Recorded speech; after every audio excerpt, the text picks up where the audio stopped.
Standing is more normal. Yeah.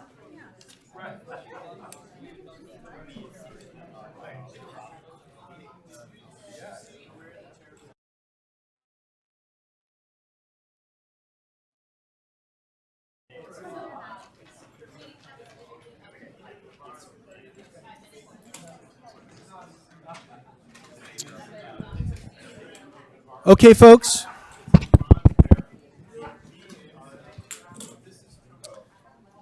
We are running a little bit behind tonight, so bear with us. Those of you who want to comment tonight, please do get your speaker cards in. And we're going to get started here in just a minute or two.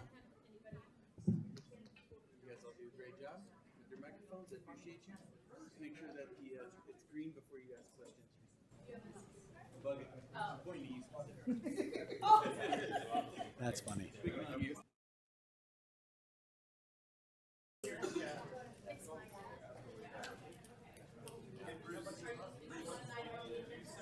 Yeah. No, he doesn't need one. He's not speaking. It could be 2 full pages. Jack?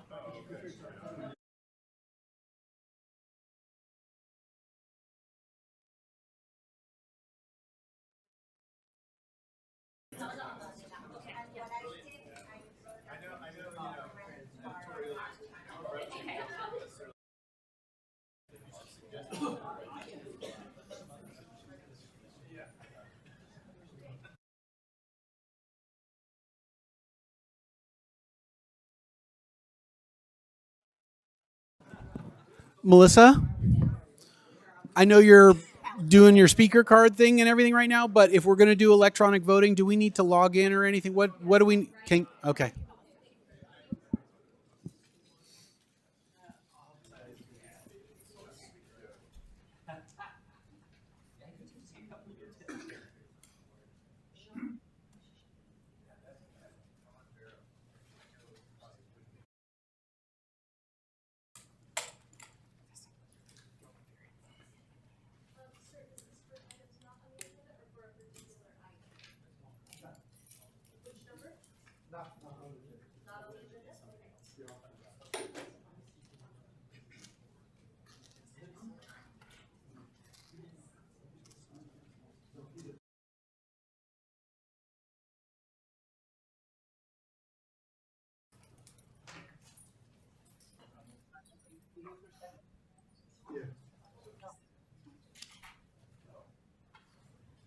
Which Anthony's helping with.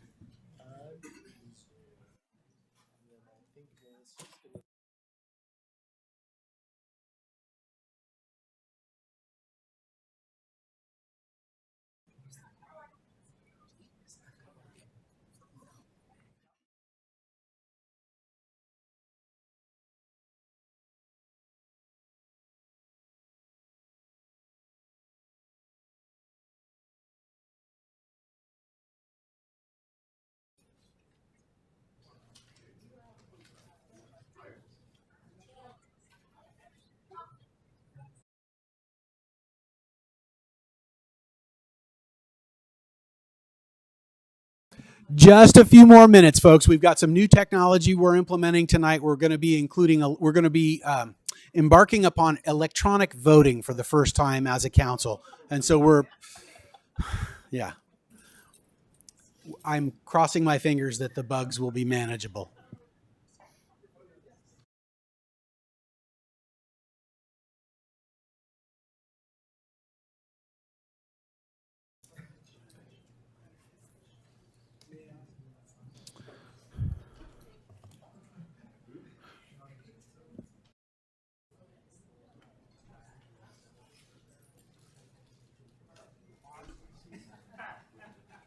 All right, folks, we're going to go ahead and call this meeting to order. First, City Clerk, would you please establish quorum?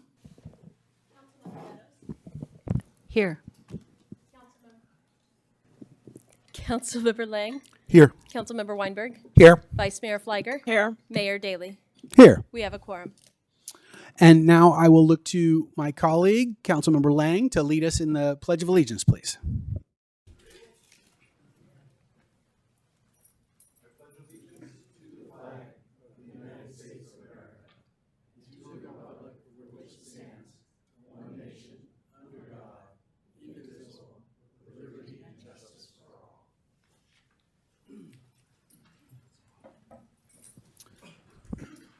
We did have a closed session this evening, and we took no action to report.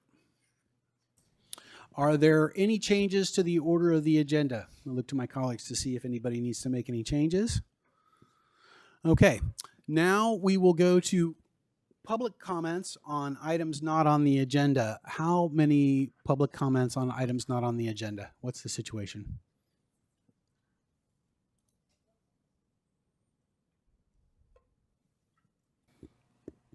We have 9 with one person seating time. So one commenter will have Up to 5 minutes. up to 5 minutes. Let's go ahead and do 2 minutes each and 4 minutes for the person who has the seated time. Okay, we'll start with the seed time just to make it easy. Walter. Yep, yeah, go right up to that podium, please. No, just telling him to go sit. Just speak in the microphone. Yes, Okay, it sir. works. And if you could please identify the person that has seated time to you. The person that seat time to me is Amy Chin. Okay. When does the timer start? Now? 1 second. As soon as she's Yes, we can go ahead. go ahead. Okay. Good evening, Mayor, Vice Mayor, and Council Member. I live in the Grant Park neighborhood. I'm a licensed civil engineer in the state of California and have worked in my entire 40-plus career in the construction industry. I'd like to address the vital issue at Grant Park renovation. I would like to make you aware that the designated location of this transformer is located at a blind corner en route that is traveled by children, cyclists, pedestrians, as well as busy parents rushing to pick up their kids that is either playing sporting events at the park or have play dates. Now keep in mind, this corner has no sidewalk, so pedestrians often have to walk on the road around this corner. There have been cases of near misses at this corner where pedestrians were almost hit by cars, which is why the city recognized that this area is a high risk. And it is important, and the city also trimmed back the vegetation at this blind corner to make it more visible. So I'd like to reference a handout that shows a diagram. You don't have a copy, but I left copies with her so you could see it at the end.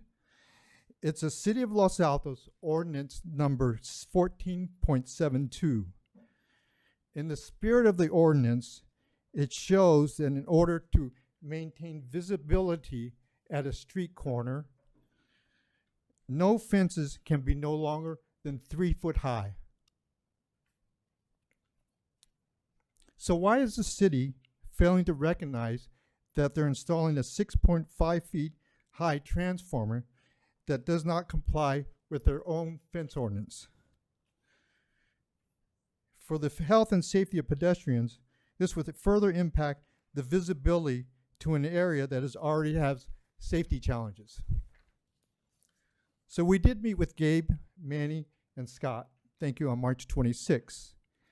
And I challenged the city on why the main switchgear was designed at the far back of the project, at far corner, close to this blind corner.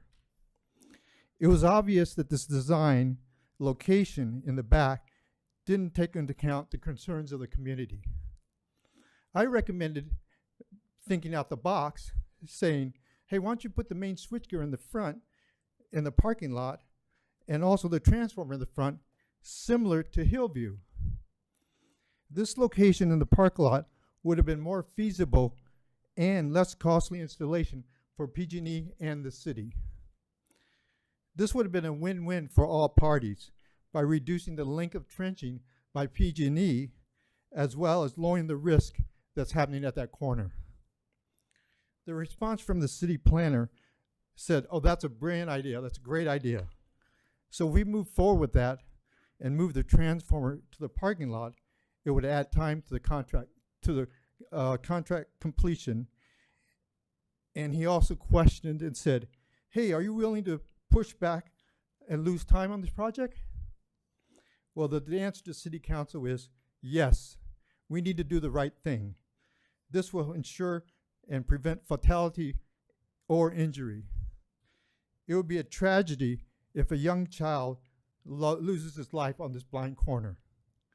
Public safety should always be of utmost priority for any municipality and that's why we should relocate the transformer.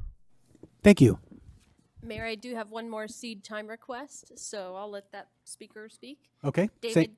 Same situation, 4 minutes. Please identify the person that has ceded time to you, as well as yourself when you step up. David Kane.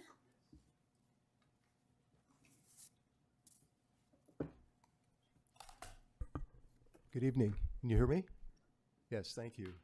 My name is David Kane. I'm with the Electrification Collaboration, and Angelo DeLuy is going to be handing out packets of information. The Electrification Collaboration is a group of local residents united with the goal of assisting others and the city in making the necessary electrification so that our houses, our residences are clean, green, and emission-free.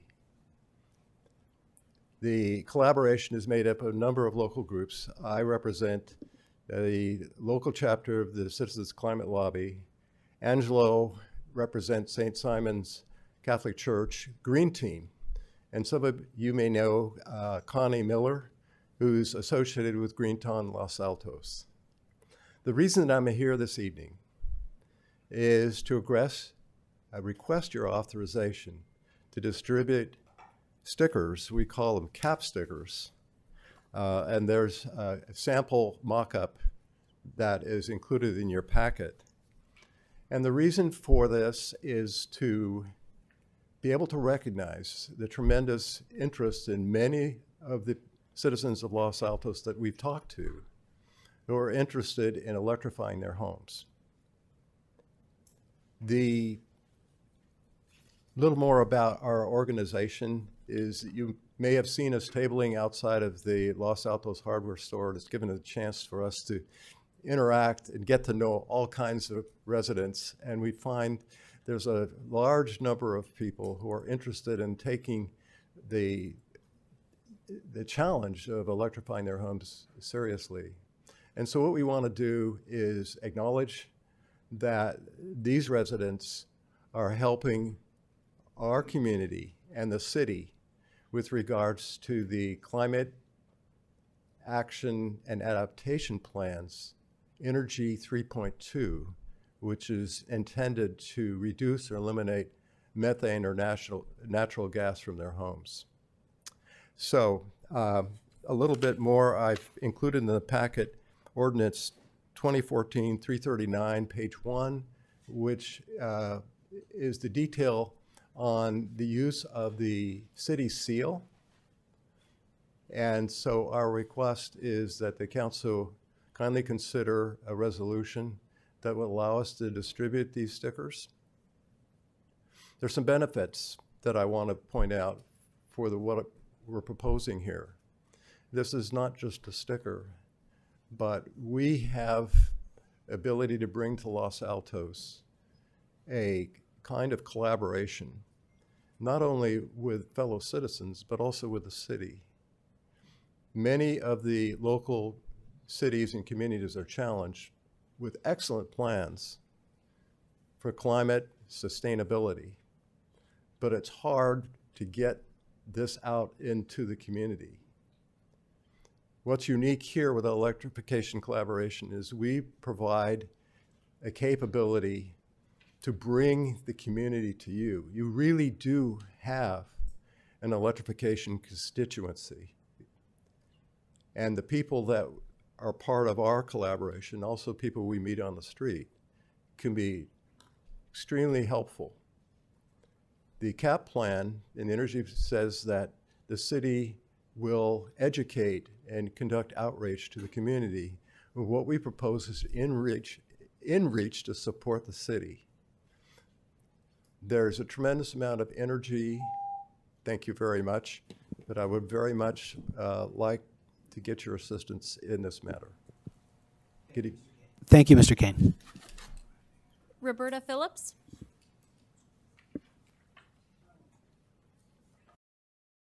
Hi, everyone. I'm Roberta Phillips, and I'm here to speak about the Grant Park. I think it's really good that you are, getting to upgrading the electrical system so we can have hot running water and heat and air conditioning there. And I know it's the first steps, and you're, going to make additional improvements. And I had met, some of the neighbors who called me and contacted me, and I would like you to consider moving the transformer to the front of the building. And I think that a lot of these neighbors have never been to city council meetings. They didn't know how to reach council. I actually introduced them to Pete Daly last Saturday. And I think it's important that the community oftentimes is not required for the city to notify the neighbors who are immediately going to be impacted. But I certainly encourage you that we all want to be good neighbors. And if it's possible to, early in a project, to get the neighbors involved, to get their buy-in, or listen to, their suggestions, I think it just makes for a healthier, better community when we do have the input from the neighbors. Thank you. Thank you, Ms. Phillips. The next speaker is Jennifer.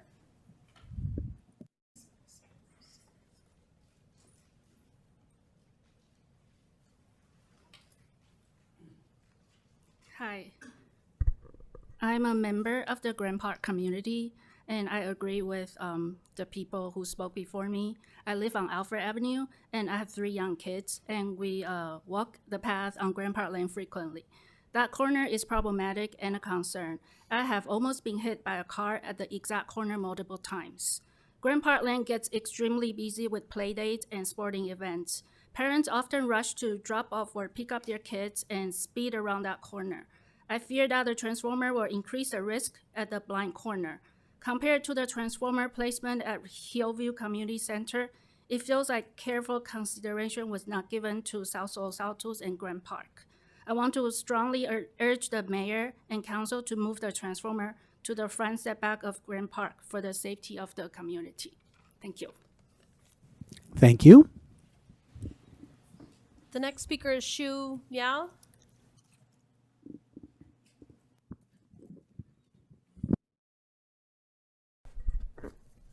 Hi, Council. I'm Shu Miao. I'm a new member of the Grant Park neighborhood.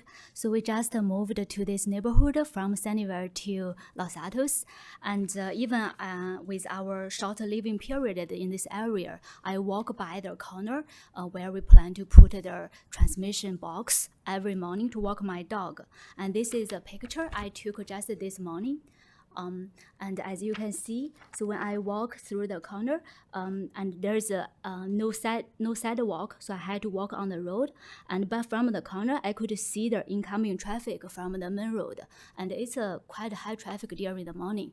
And then I made this picture with some AI generation tool, putting a 6-foot box at this corner. So this is at the exact same footprint we plan to install the box. And with this green box in 6 feet high, I cannot see any traffic coming through their main road.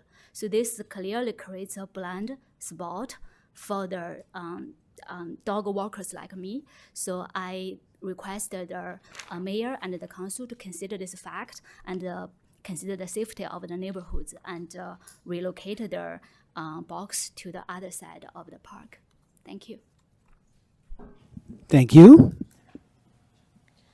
The next speaker is James Lee.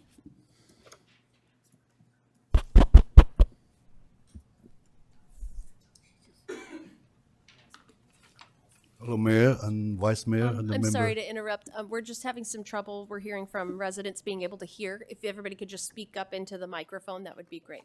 Thank It you. is, Yes. it is better? Yes.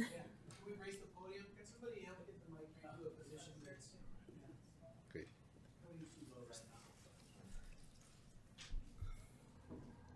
Oh. Thank you. It is better? Okay. Peter, Vice Mayor and the council members. My name is James Lee. Same as the member of the Grand Park Mall. I live in Los Altos for about 40 years, and I walk on the Grand Park Mall almost every day. And about 2 weeks ago, I met with Pete, and we discussed about this issue. As a senior member of the community, I would really like to bring this issue to the member of the council member and the city too. I myself has been walking around that area, almost got hit by the car, because that area is really dangerous. I really hope that everybody can go there to take a look at it again. There's no walkway, car parking there during the weekend. A lot of kids playing in the soccer field. Lots of kids running around there during the weekends. A lot. And there's lots of senior members go there, go to Grand Park for the exercise class and some Tai Chi classes too. So we discussed with Pete and some city members. I really hope people really take good look at that corner. The car driving there, their side seat will be blocked.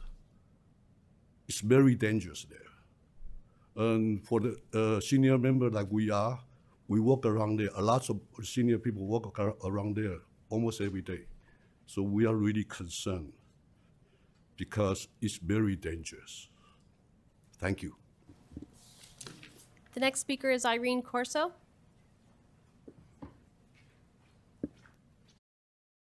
Good evening. My name is Irene Corso and I'm from Grand Park. And I would like also to talk about the project of the transformer. I would like to respectfully request to stop the project, think about it, and move the idea of having the transformer where it is right now to the front of the park. Safety is number one idea. More than once, I have come out of my house to talk to people who have almost, and children who have almost been hit or who have almost been injured by the different cars and people that are speeding. It's a blind corner, and I think it's very dangerous to establish a transformer right now where it is thought about. The other thing that I would like to bring to your attention is that there is exactly the same. Already the city of Los Altos has a blueprint with a Hillview Park in which you can place the transformer in front of the park and follow that model. So I would like for the city council and the mayor to please consider that Hillview as the model to follow. And finally, let's not even talk about the fact that we neighbors were not consulted, were not brought into the decision-making or to the awareness of this project until it already had begun. So thank you very much for your attention. Thank you. The last speaker is Ken Hargis. Okay, Ken?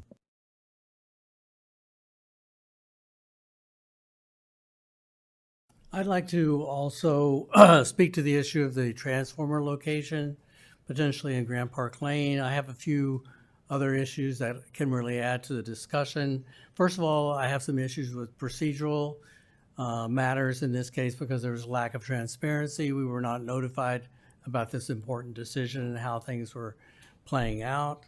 I have kind of a unique perspective. I have a home office directly across from the area in question. So for 25 years, I've seen this site every single day. Every minute of my waking work time, I can see what happens in that corner. It's a very dangerous corner. A lot of speeding traffic swerves around this corner. If children see this other electrical big box in front of them, I think they'll kind of swerve more out into the street to try to avoid it. The other thing that people don't mention is children are playing in this area all the time. If you saw the picture earlier, they play hide and seek. It's kind of a copse of trees.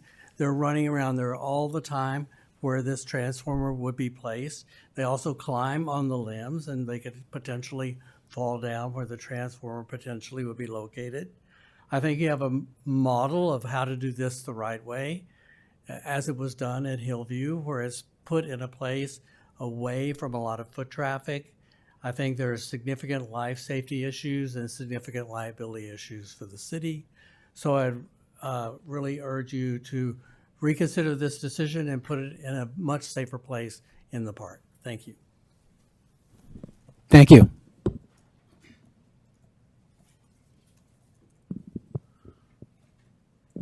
Is that it for public comment on items not on the agenda? Okay. Next, we will go to the consent calendar, and I will first ask my colleagues if there is anything that we need to remove from the consent calendar. Okay. So now I will take public comment on all items on the consent calendar.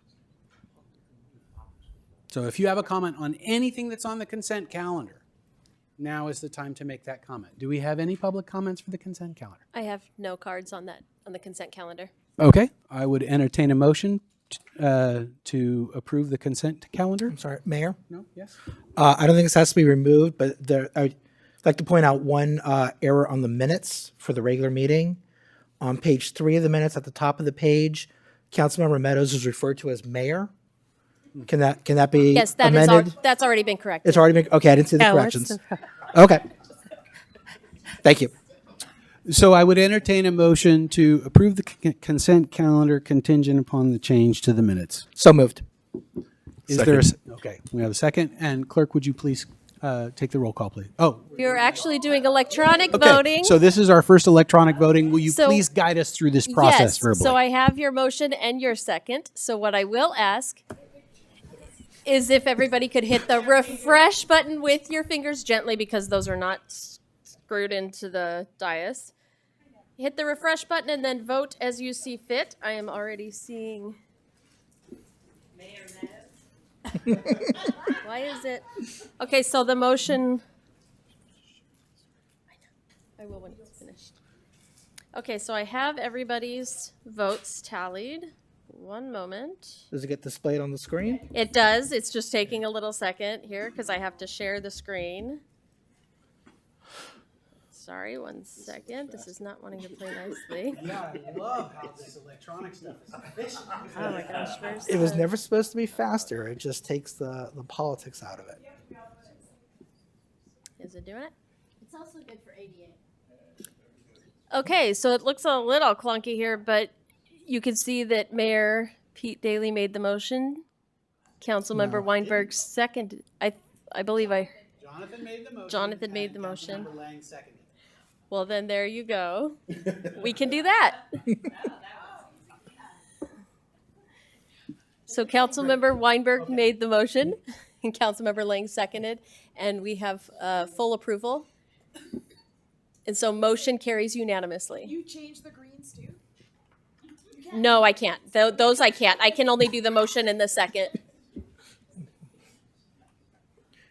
All right, so moving on. Item number 7 is a public hearing. I will open the public hearing.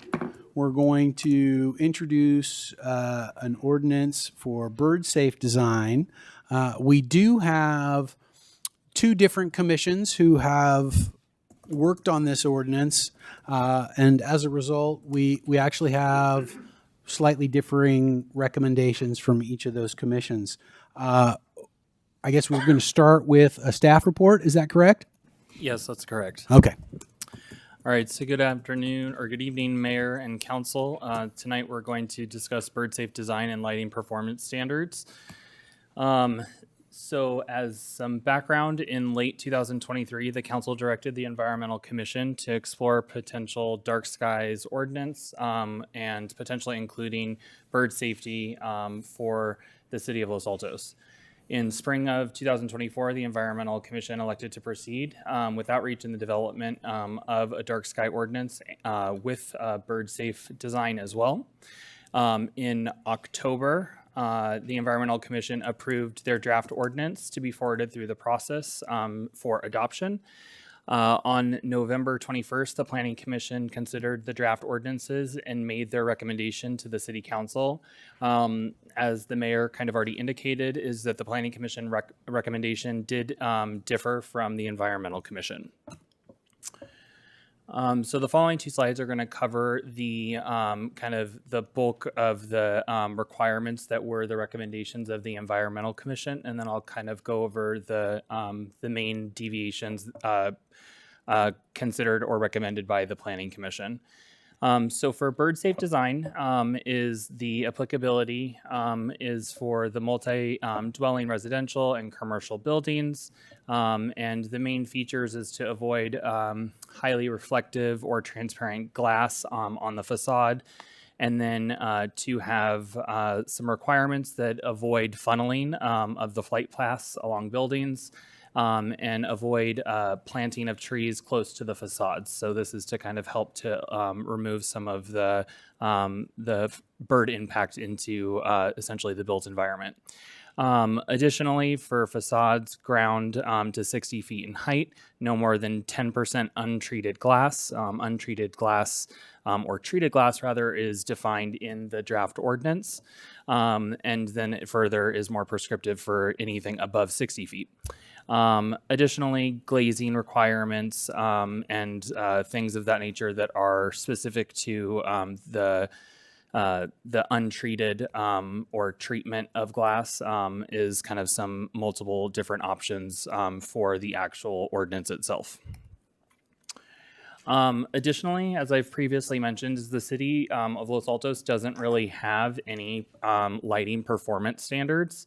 So a little bit different is that some of the jurisdictions are referring to this as a dark skies ordinance. Ours is really kind of just the base layer of really it should be for lighting performance metrics to be in the code so that it's not impactful, not only of essentially the natural wildlife, which is what kind of components of the bird safe is kind of integrating, but specifically to the built environment and neighborly kind of performance standards. With that being said, is that this would apply to essentially all buildings throughout the city, is that there would be prohibited lighting such as blinking or flashing, rotating lights, so on and so forth. For new builds, there would be an immediate compliance schedule. However, then for existing structures, there would be a 10-year compliance window and then a 5-year compliance window for for commercial. So essentially, whenever the ordinance goes into effect, then it starts kind of the time clock of when people will be able to either voluntarily come into compliance or potentially, towards the latter of the years, then have essentially active enforcement of some non-conforming improvements as they exist. Color temperature would be the 2700 Kelvin, which is the rating that was recommended. And then street lighting to have shielded and directed downward, as well as extinguishing by 11 p.m., so on and so forth. So obviously this is kind of the higher level kind of parameters, as the ordinance has a variety of different measures included into it. But this is what was originally kind of discussed and kind of what built upon the final recommendation by the Environmental Commission. So, which brings us to then the November kind of review of the Planning Commission recommendation. So, the Planning Commission did not recommend for the council to adopt the bird safe design ordinance due to increased costs associated with the regulations, as well as a fundamental change in the aesthetics to structures that was kind of one of their big issues as it relates to the proposal. That being said, the fundamental lighting performance standards was recommended for adoption, with one modification, which was to the prescriptive compliance mechanism for non-conforming lighting of existing improvements. The big change was to change it from the year time clock and then to have it rather be based upon a 50% remodel threshold, or the 50% kind of improvements to the property, so that it would kind of mirror some of the ways that we've previously enforced certain kind of triggering points. So with that, I won't repeat that since there's probably a fair amount of questions or discussion, but the recommendation was included in the packet for the consideration of the council. Okay, so I'm going to bring it back to council for questions here. I will kick us off. Director Zorns, are there aspects of the Environmental Commission's recommendation that are unenforceable or would be excessively burdensome for us to administer? So the time component, which is what was originally asked of staff at the Planning Commission, will require essentially some latter years enforcement if people aren't voluntarily coming into compliance when they make improvements or swap outs of existing fixtures or improvements. That being said, there also is some limitations which potentially could come with certain housing developments, so on and so forth, as well as what potentially will happen is with some absentee owners is we can't really require improvements if the house is held in a trust and is in probate, so on and so forth. So there will be a variety of different limitations that we will have in front of us in future years if we were to do it at the by year enforcement mechanism. Thank you. So to summarize, we actually have more effective enforcement if it's tied to our permitting process, right? Before somebody gets a sign off on a project to close out the permit, they have to comply with the contemplated lighting ordinance in this hypothetical, right? That's correct. Okay, thank you. Other questions from colleagues? Sally. Thank you, Mayor. So most of my questions are around the dark skies. So there's an 11 p.m., and actually maybe this isn't the bird too, but 11 p.m. curfew. Is that consistent with our other curfews, like noise? I mean, where does 11 p.m. come from? If you give me a moment, I can look at the noise. Yeah. I don't know that one off the top of my head. Okay, because I think the noise is 11, and neighbors wait to call the cops on their neighbors for their parties till 11:01. But since we don't know, that's good news. We're not that kind of neighbor. But okay, so I'll go on to another question while you're looking that up then. So we've had public comment regarding the 2700 Kelvin threshold, and we've heard that the Dark Skies Committee, or whatever they are, is okay with 3000 Kelvin, and the lower you go, the warmer. So 3000 is a little bit cooler than 2700. So does staff have an opinion on 3000? Is that okay? It's okay with the Dark Skies gurus, or whatever they are?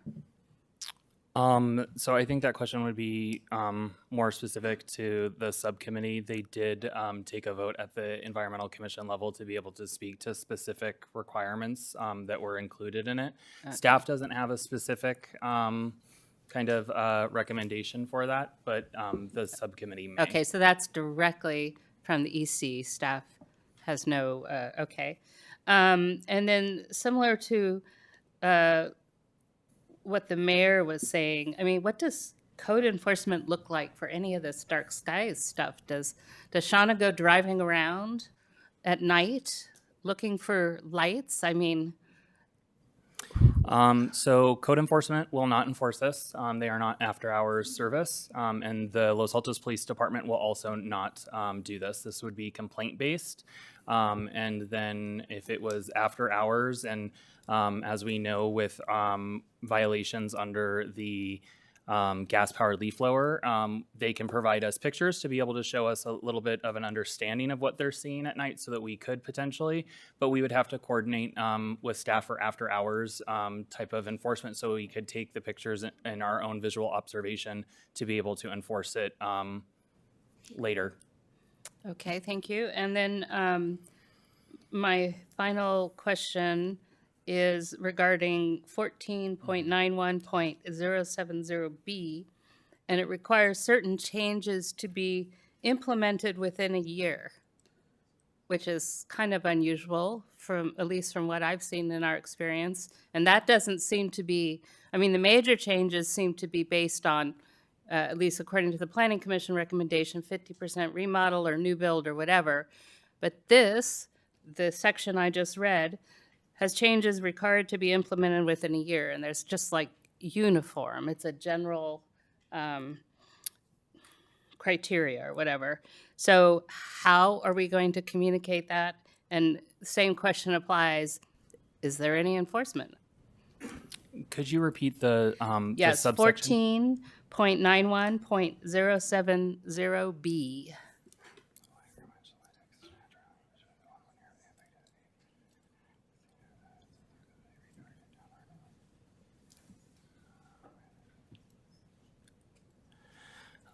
So yes, so this would require essentially some of the fixtures. So if it's something that is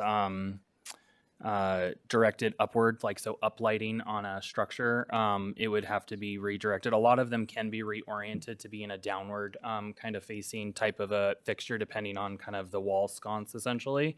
But some of them would have to require potential, essentially like aftermarket kind of shielding features, which are available potentially depending on the fixture type. In regards to its messaging is, this would be one of the things that we're going to have to try to push out information as early as possible to kind of be able to get people to understand, is that some of these kind of tweaks for light trespass would be enforced in, within a coming year.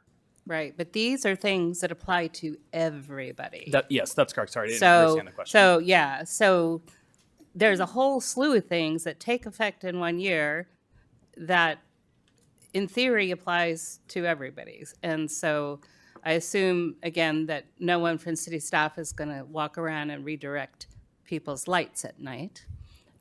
So again, I'll save the practicality or lack thereof for our discussion. Thank you, Mayor. I'm done.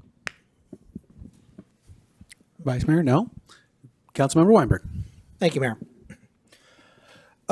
Thank you, Mr. Assistant City Manager, for the presentation. I have some questions about the language in the bird safe design ordinance. Section 14.90.030 says that it applies to new development. What is the definition of new development? Is it a 50% plus remodel? Is it something else? Is it defined somewhere else in the code? So for something, we don't have it explicitly defined. So the way that this would be interpreted is if someone was doing, let's say, a 300-foot second story addition, but it's not 50%, the addition component would have to adhere to the bird safe design principles. So if that addition had second story windows that had untreated glass, we would require it to be essentially treated at that point. If that's kind of so if it's anything new, like an ADU or an additional room or something, whatever the new part is, it applies to that. Yep. So okay, that would be the new. In that same section, subsection A, it says that the ordinance would apply to single-family, mixed-use family development of 10 or more, single-family or mixed-use and multifamily of 10 or more, and commercial. Why are mixed family of 2 to 9 not included?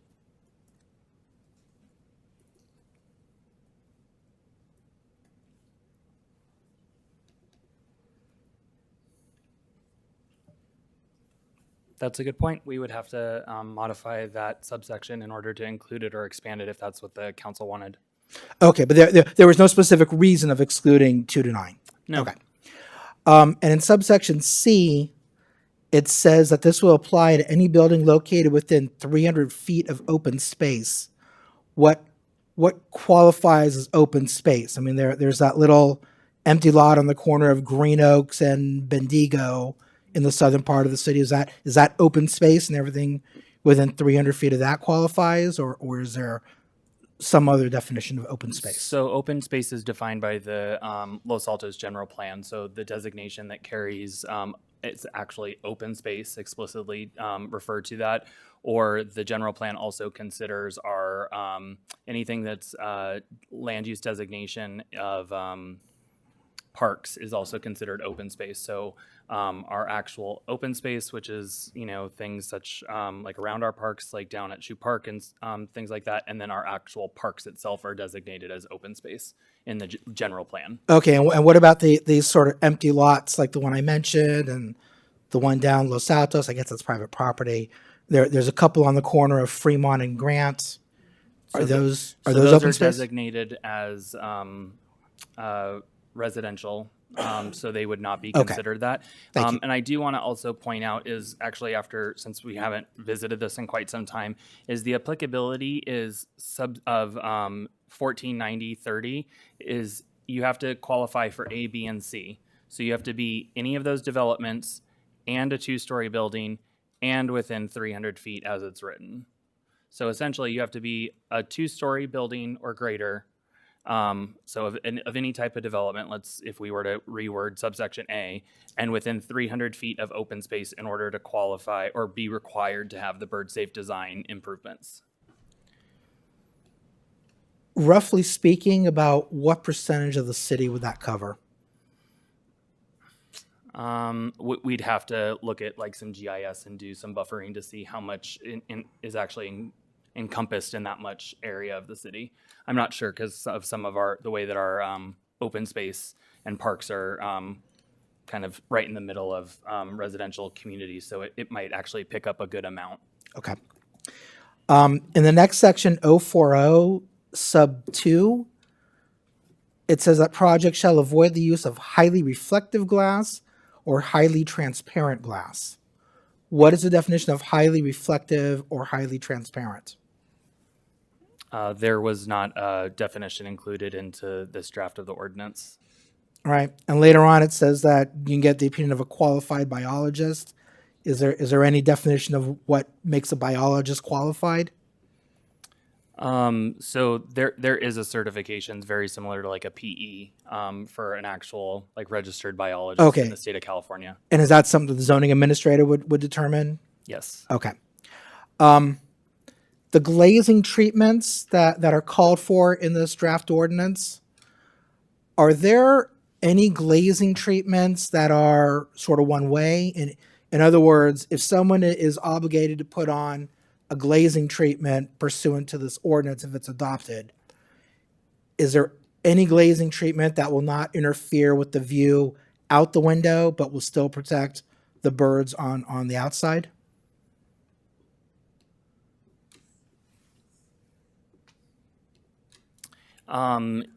Yes. So there are options for glazing treatments.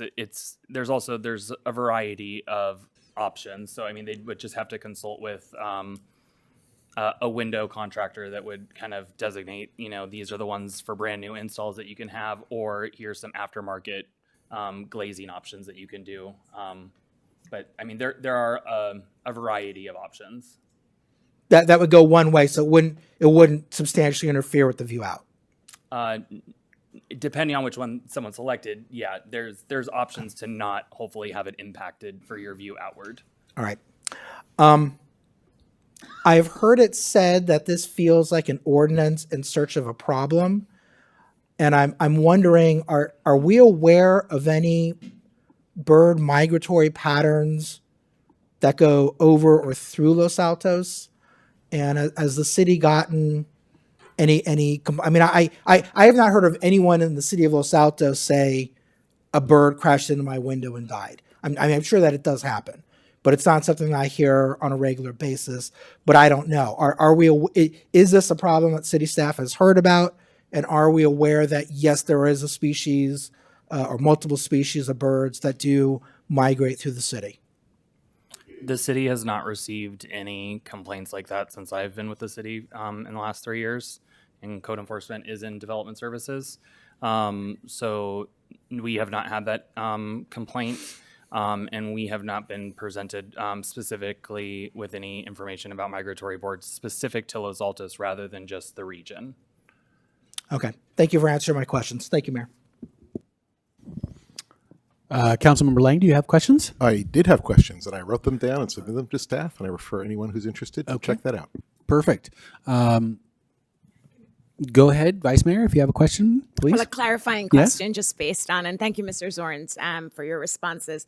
Just to clarify, because for a lot of the answers you're giving us, and we know you well, and normally you have an explanation but for a lot of the questions tonight, you don't have the explanation. And we're just curious. My understanding is, the EC had a draft ordinance and staff then had a draft ordinance. Is that not correct? Did staff draft its own proposed ordinance for council to review? Or did staff solely rely on the Environmental Commission's draft ordinance with some tweaks to it? The Environmental Commission made a recommendation off of what the subcommittee created. Staff presented the subcommittee prior to the Environmental Commission's review that had modifications, different prescriptive compliance. It was worded differently so that the applicability would actually be easier for staff as well as wholesale. There was strong opposition to that, and I edited the document consistent with what the Environmental Commission recommended. The Planning Commission then altered it based on the recommendation that you have in front of you tonight. Okay, that's helpful. Thank you. And then just another clarifying question with regards to how the current draft would apply. If we had residents, regardless if it's commercial or residential, that were switching out their light fixtures that do not currently comply with this ordinance, assuming it gets adopted, would the current draft of the ordinance require any resident that's switching out light fixtures that fit within the definition of the type of light fixtures we want? Would they be required then to be compliant with this new ordinance? They would. The one thing that is not being asked is that that I should point out is that there's no building permit though, just to switch out a chandelier or an exterior wall sconce.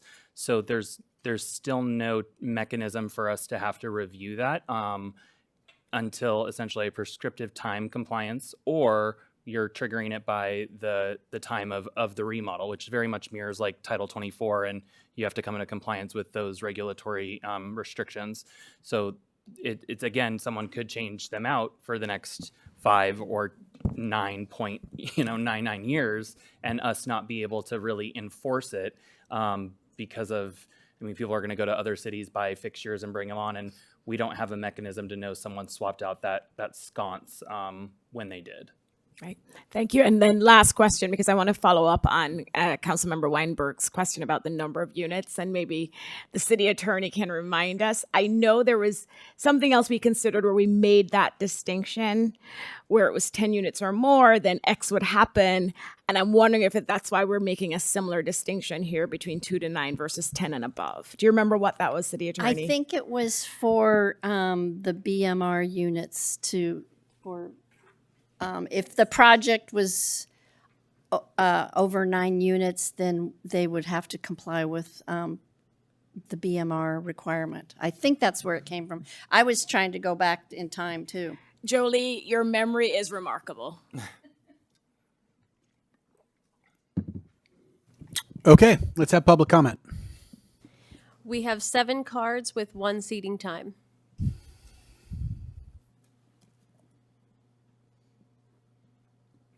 Uh, 1 minute each, 2 minutes for the time seated. Okay. the first speaker with the seed time, Shawnee Kleinhaus.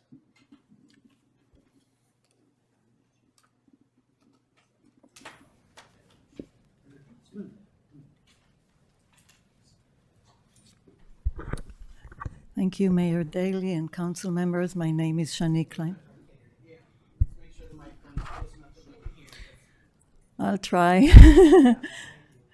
Thank you, Mayor Daley and council members. My name is Shani Kleinhaus. I'm the environmental advocate for the Santa Clara Valley Bird Alliance. We have many members here in this city. And I want to say first that there is a bird collision problem. It's not something that doesn't exist. Birds are in all our neighborhoods. They're the most proximate life other than trees that people have to nature, and people delight in them and love them and don't want them hurt. The thing about birds is they migrate at night, and the collisions often occur at times that we don't see them, and there are all kinds of scavengers and other things that will pick the birds. So we don't actually know about it, and people kind of take it for granted almost that, yeah, we have big windows, birds will hit, and they do. And fewer over the years, because overall we lost billions and billions of years over the birds over the last few decades. Just today, a new website came up, a Bird Collision Prevention Alliance, which includes a lot of different organizations and national organizations and many small ones like ours, and they offer solutions and they show how you can do things.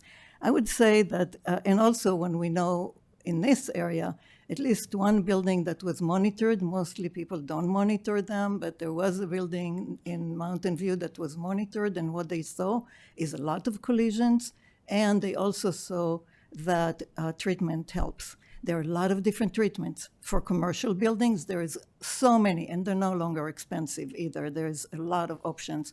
For homes, there's less, but people can put a screen on. There's a lot of other options that you can do in your home to just reduce the chance that birds collide. And I think part of this ordinance also looks at avoidance. There's some things that are luxury. And if you have those, most buildings, just by the building code, would be fine. It's just those extras that sometimes become more and more hazardous to the birds. Thank you. And to see buildings that are actually protected, just go look at Google buildings, Thank you. Facebook buildings. Your time is up. Thank you. A lot of other companies. Thank you. The next speaker is Les Poltrek.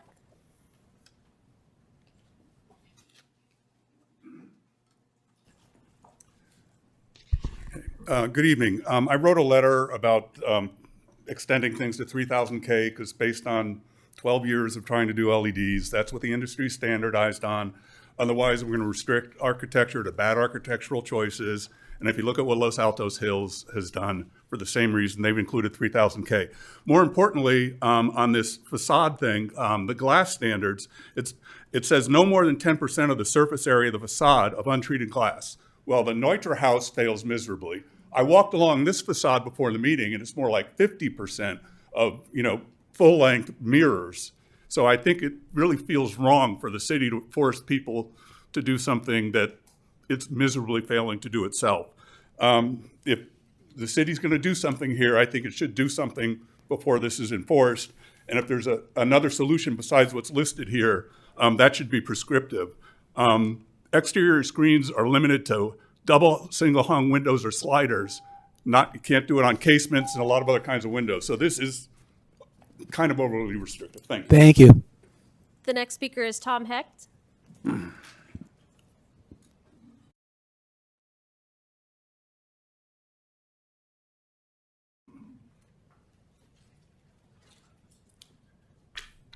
Hello, my name is Tom Hecht. I am on the Environmental Commission, and I am on the subcommittee that developed these recommendations. I had some prepared comments, but instead I think I'm going to go through some of the questions, the great questions you asked, and give you our opinion, because we actually did the research, and I think the Planning Commission was only given a presentation by Nick, and they considered that presentation, during which he actually said, we are regulating a problem, an issue that doesn't have a problem. So he biased the presentation up front. One point on enforcement, I talked to 3 or 4 cities. Enforcement on lighting ordinances has not been a problem. Laguna, Cupertino, Sunnyvale, they don't see it as a problem. The neighbors take care of themselves. Cost of bird safety glass. It is applying these solutions to the glass cost less than 1% of the total glass and encasement implementation. Aesthetics, there's limited aesthetic input from looking out or looking at it with all the solutions today. In compliance, Tom, anyhow. that's it. Yeah. Thanks. The next speaker is Dashiell Leeds.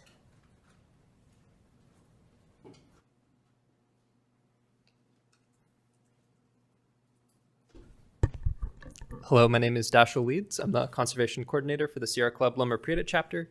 I just want to go over some of the questions that you asked with some responses. First, to reiterate what Tom has said, this enforcement will likely not be an issue. We hope to achieve voluntary compliance through education. Brisbane, for example, has a good neighbor letter that you can send to someone if they have nuisance lighting shining through their window, so we hope that the majority of these issues would be resolved outside of the actual enforcement system here.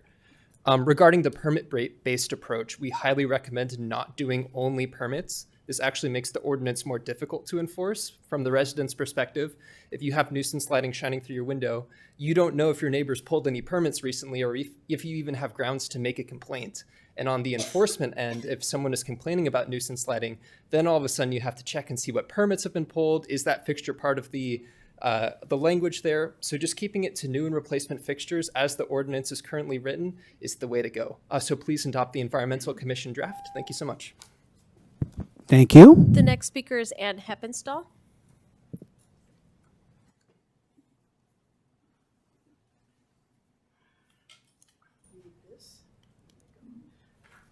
Hello, Ann Heppenstall, District 2, Woodland District. I'm here to express support for the bird safe ordinance and for the Environmental Commission's proposal for the lighting standards. This is a problem. I've had birds crash into my windows. I've applied the sticker dots, which has greatly reduced it. We know that birds hit windows all the time. It usually happens at night. The cleaning crew comes out, they walk the building, they pick up the carcasses of the birds. Ask the cleaning crew, they will know. I think it's important for the city to set a tone, to make a starting point, to send a message to residents. We care about our birds. There's some simple changes we can make in our building and our lighting to help protect the birds. I think it's an important message for the council and for our city to put that stake in the ground. I urge you to support the bird safe design ordinance and to support the lighting standards as designated by the Environmental Commission. And you are curious about migration, this is they have it on the website. You can see the forecast of the birds migrating, and they're going tonight, thousands of millions overhead. Thank you. Thank you, Ann. The next speaker is Jim Fenton.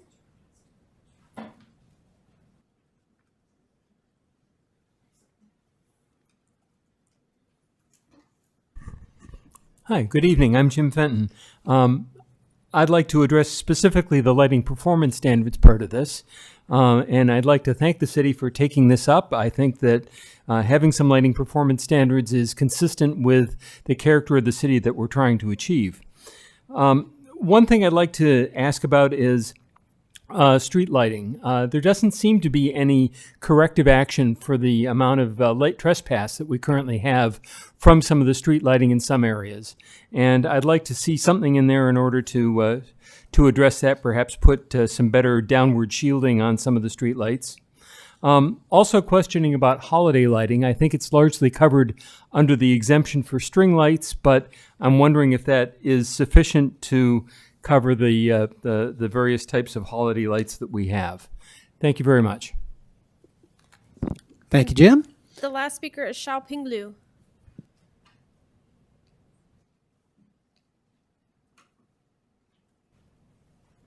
I'm Xiaoping Liu. I'm one of the environmental commissioner and work in the subcommittee with Tom together. We work together to drive the draft ordinance.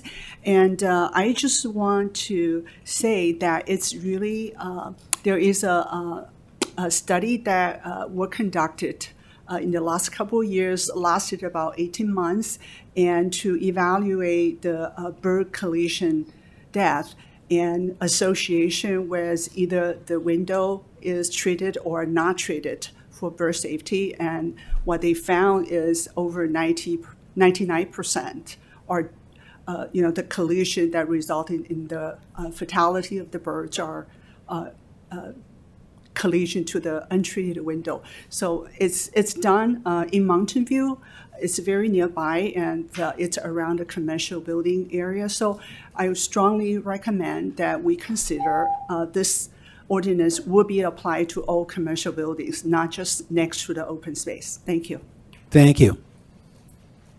Any other public comment? Okay, so I'm going to bring it back to council for deliberation. And I will start with a couple of quick remarks. I believe that we have a moral obligation to every living thing on this planet, and that includes birds for sure. And if I could wave a magic wand and fix the problem, I certainly would. But unfortunately, where the rubber meets the road is practicality and enforcement and things of that nature. So I am definitely in favor of adopting an ordinance that takes us further down the road to protecting birds and to providing the kind of privacy and peace of mind that you get when you don't have light intrusion. I actually live in a home where I have light intrusion from a street light, and I've had to take some measures myself to sort of block off a window so the light doesn't come in. So I'm sensitive to the problem. I do believe there is a bird collision problem.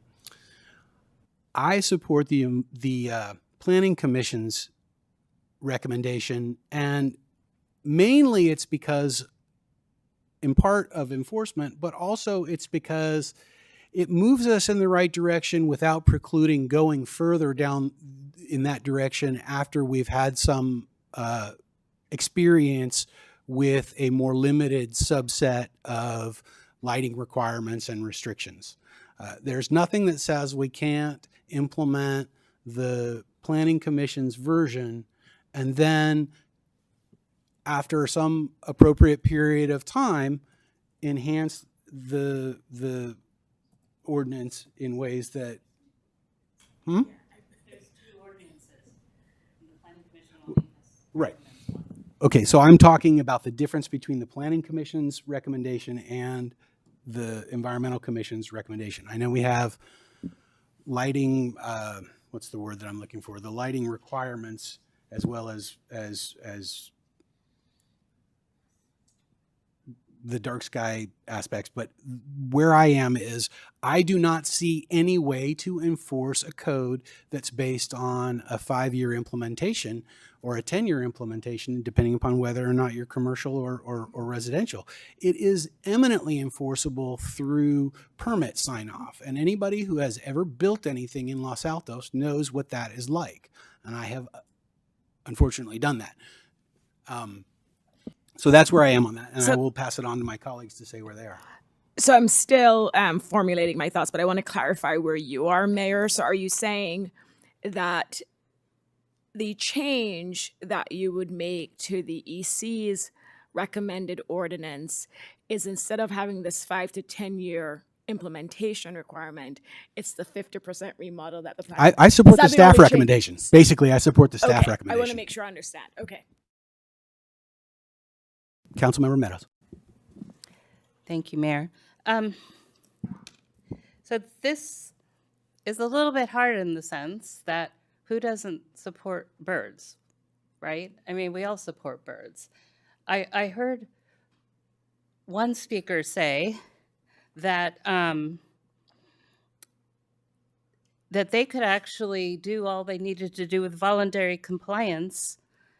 And if you can do it with voluntary compliance, then we can have a program and we could roll that out and we can help you do that. You don't need an ordinance if you can do the people who know they have a bird problem or have a passion and want to make sure they don't have a bird problem can do this voluntarily. I completely agree with the Planning Commission who recommended not to do the ordinance on the bird safety. Not because I don't want us to be bird safe, but this would make, so coming from the Planning Commission, I know this would make our building process even more expensive and onerous.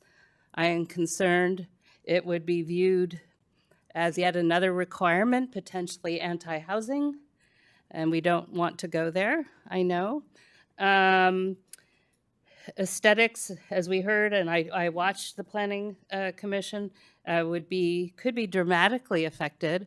There may be some choices that you can see through, but there's a lot that you couldn't, and that would be. I mean, if you read the vertical lines and only 4 inches apart and all in the screening on the outside, I mean, it's just, I don't support it. And I really think that, and the speaker himself said it, that they get a lot of voluntary compliance already. So let's work on that. Regarding the dark skies, I mean, a general point to the commissions, it's really a lot easier if you give the points to staff and let them recommend and don't fight, because this was the way the dark skies ordinance is written. I have some issues with it. I agree with the intent, and I'm likely to support, again, the recommendation of the planning commission without the 5-year, 10-year stuff. I don't think I got the order from Assistant City Manager Zorns about whether 11 p.m. is a consistent curfew. Sorry, it's not that big a deal. It's 10 actually by 10, in the noise ordinance. In the So, noise yeah. ordinance, okay. So, and that's where I'm going with some of this. When you look at least what was originally proposed in dark skies, it had no relation to our other ordinances and how we view, for example, our building code, which is, again, why we have to work, the commissions have to work with staff, so that, because we're looking at an overall context, not just that we love birds, but that we treat all of the people who come to the city to try to build a home or whatever they're trying to do fairly with consistent standards. So that's one reason why I support what the Planning Commission recommended, which is at major remodel or new build, this is where the bulk of these requirements come into play. I am not convinced on the 2700 Kelvin, especially if the Dark Skies organization itself says 3000. So I don't claim to be learned on that, but I would propose to be consistent with a number that is more broadly accepted. And in reality, no matter what we do, it's just not going to be enforceable unless we do it through the permitting process. So I support staff recommendation as well. Thank you. Councilmember Weinberg. Thank you, Mayor. Last year, I was the staff liaison to the Environmental Commission, and I also attended the Planning Commission meeting where these two ordinances were discussed. And I want to start off by saying I am well aware of the enormous amount of time and effort that was put into this by the Environmental Commission. And in response to some of Councilmember Meadows' comments just now, I think it's important for me to note they were specifically tasked by the council to come up with these ordinances. And the commission, when word came down to the commission, they didn't want to do it. It's not that they didn't want to do it, it's that because of the new rules with respect to subcommittees and how they organize their work structure, they felt they could take on 3 tasks throughout the year, and there were 3 other issues that they wanted to move forward. But they got the word from council that no, you need to make this one of your priorities for the year, and they did that. I think that the commission took the instruction from council quite literally, and I think that they were justified in doing it. I don't disagree with your general rubric that don't fight staff, give points to staff, work with them, but I don't think that that's a fair criticism of the Environmental Commission with respect to this particular project. Because I know they struggled with getting it on their work plan, and they struggled in getting a final product. They struggled with the way that it was presented to the Planning Commission. I think that we need to acknowledge that there was an awful lot of work that was put in, and they truly believed that they were doing it the way that the council had directed them to do it. I think that the Planning Commission had very good deliberations about these, and ultimately, I think for reasons that were probably apparent in my questioning about the bird safe ordinance, I tend to side with the conclusion of the Planning Commission. I think that the burdens of the bird safe ordinance outweigh greatly the benefits that we would see. I wouldn't go so far as to say that this is a solution in search of a problem, because so many communities are adopting something similar to this, and we're seeing that it is effective. But I don't see the benefit in Los Altos enough that I'm ready to support that. With respect to the dark skies ordinance, I think the Environmental Commission actually got it right. With the exception of the color, I would support 3,000 instead of 2,700. But I think that the timing is actually better and more appropriate. And frankly, it's got a little bit of teeth, and I like it. And teeth in terms of timelines.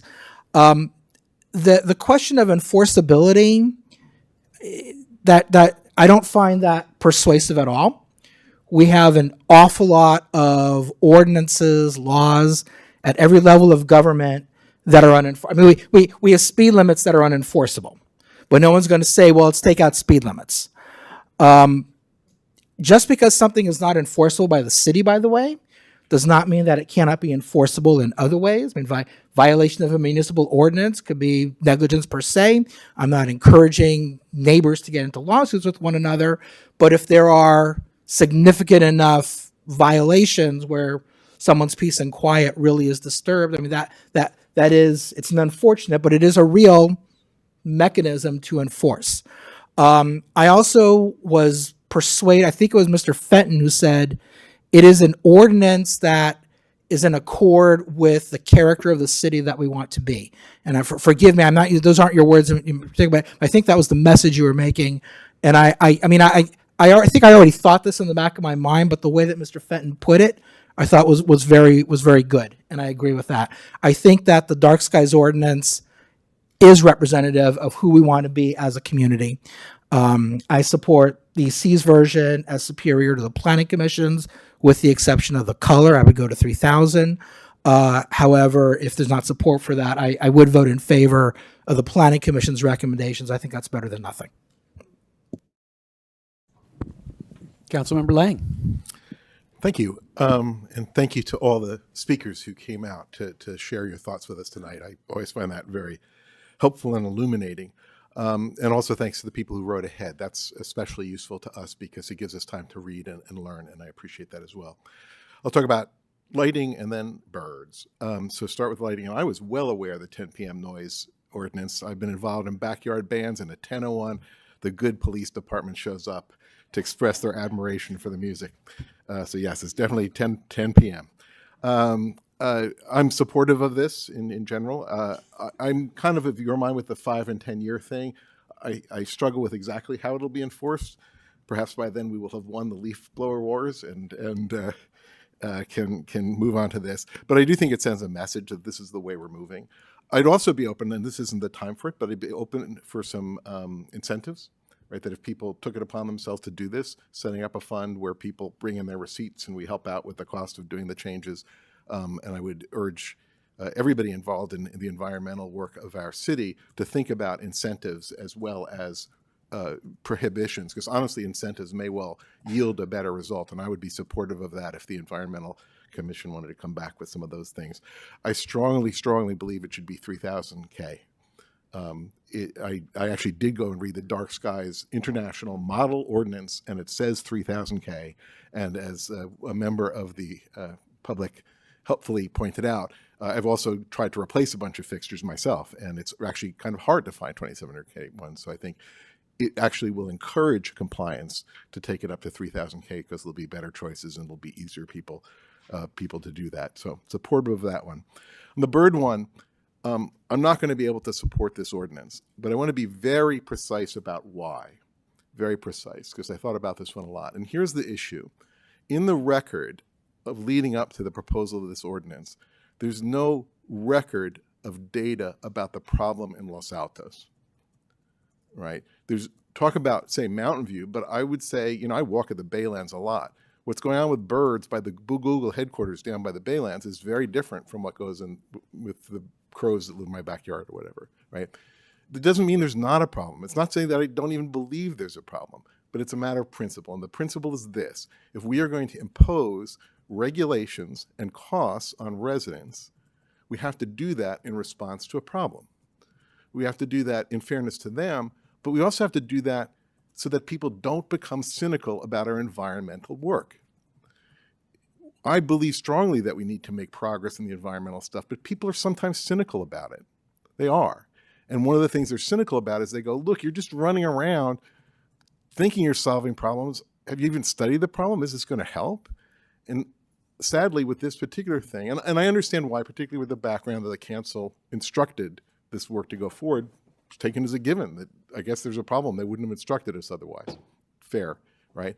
So I wouldn't be averse to hearing more about this. But, you know, just as one example, as I was researching this over the weekend, right? The U.S. Fish and Wildlife Service estimates that cats, domestic cats, kill something like 5 or 6 times as many birds as windows do. And politically, I'm really reluctant to take on cracking down on cats, let me tell you that, right? But my point being that if we're looking to solve a problem, we need to be clear about what the problem is here in Los Altos and have that data in the record so that we can move forward with it. So to be clear, I'm supportive of the effort, but on a matter of principle, we have to have identified concrete problems to solve before we go forward with regulations and costs inflicted on residents. So I won't be supporting that one. Thank you. Vice Mayor, you look like you want to add something. Well, I haven't spoken yet, so Yeah. this is my comment period. And I want to start off by reminding everybody, and I appreciated where Councilmember Weinberg started as well, about how this came forward and how it ended up with the Environmental Commission. And then it's now before council to consider. And I'll just clarify that I know many, if not all, of the environmental commissioners were interested in this. It may not have been one of their priorities a year and a half ago, but many of them are interested in this. They were passionate about it and they were happy to work on it. And so I do want to echo Councilmember Weinberg's thanks to the environmental commissioners who served on the subcommittee and the full commission that considered it after.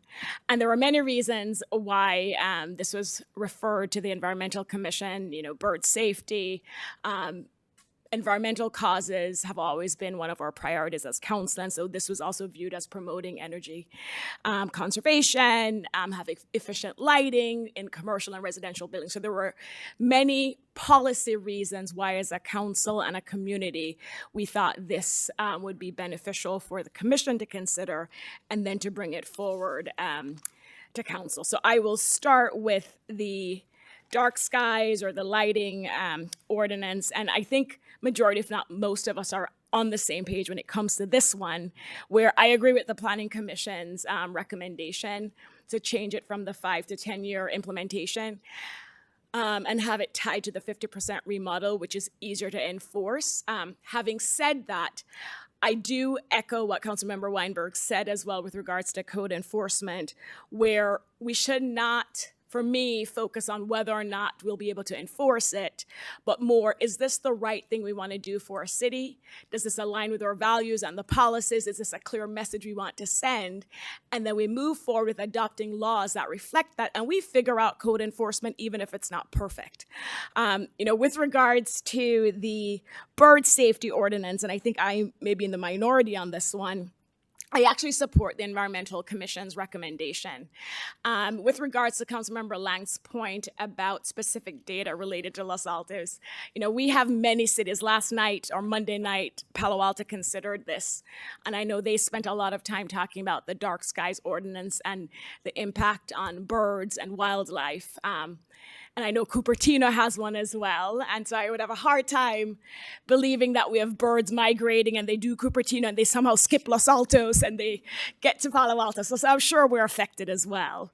And so I do support the bird safety ordinance. To be honest, when I read these requirements, I don't know how to weigh them. And that's why I actually had asked Mr. Zorns if staff had done any independent work because the glazing, the type of glass, I don't have the expertise, and I don't think my colleagues on council have the expertise either to determine if these are the right fixes to make it safer for birds when they're migrating through Los Altos at midnight.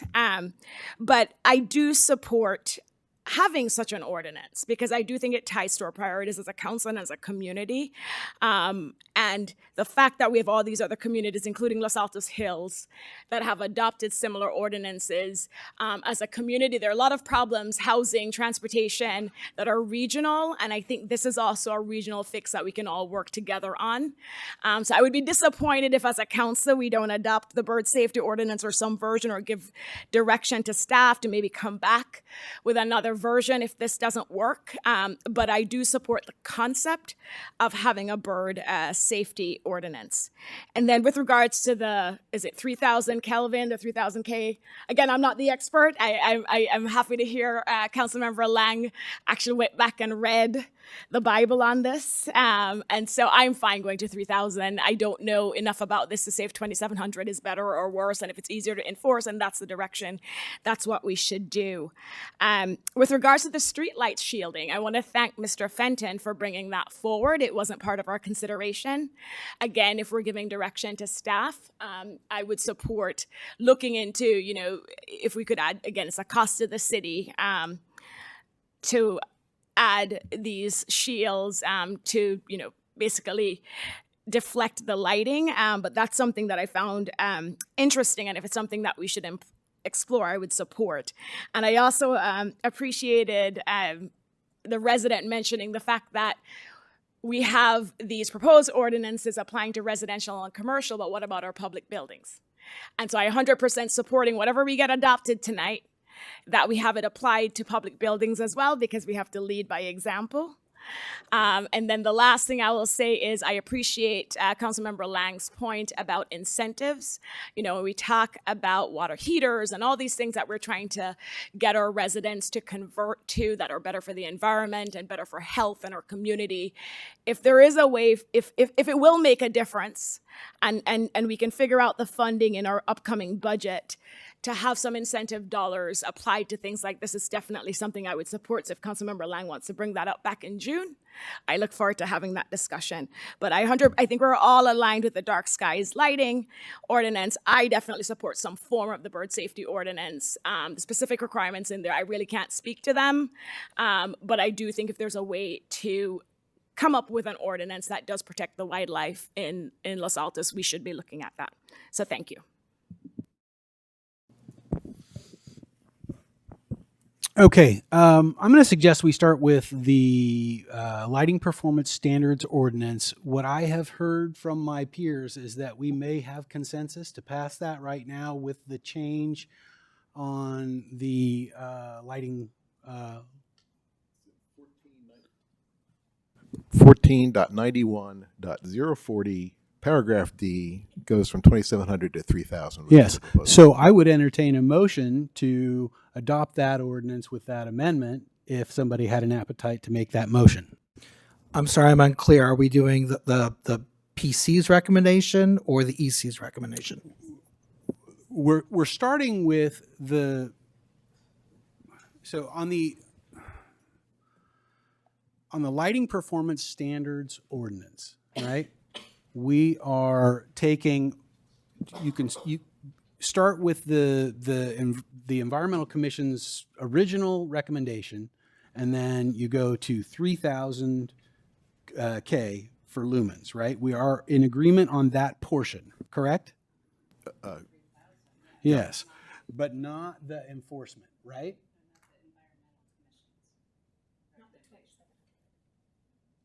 No, we want 3,000. Yes, but we're not aligned with the 5 and 10 years right. Versus the remodel. What I'm trying to do is identify the areas of agreement and move past them and then get to the areas where we have disagreement and talk through them. So I think we have agreement on the 3,000. Is that correct? Yes. Now we have to decide what to do about the enforcement and implementation period. That seems to be where the potential for disagreement exists.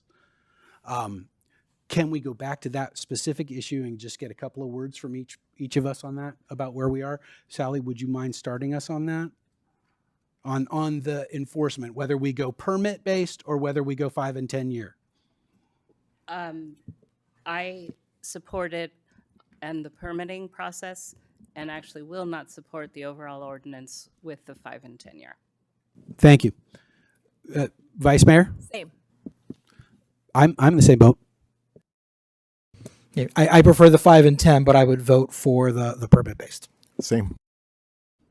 So we actually have a majority in favor of the permit-based. So then, the motion should be that we adopt, basically that makes it the environmental or the planning commission's recommendation, right?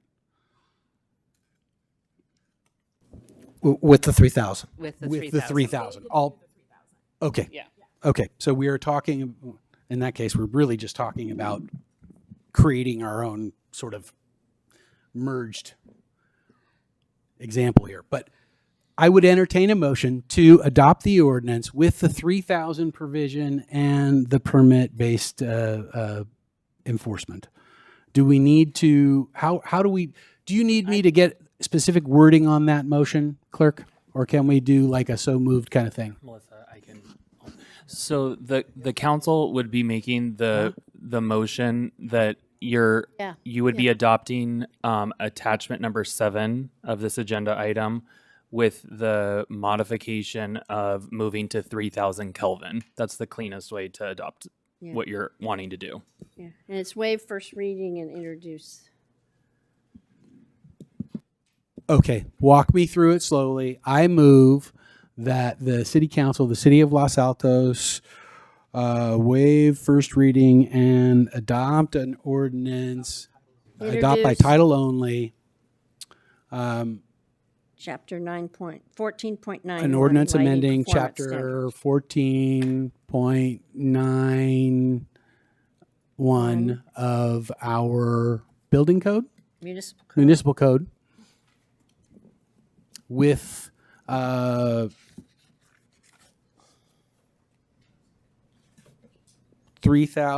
lumens Kelvin.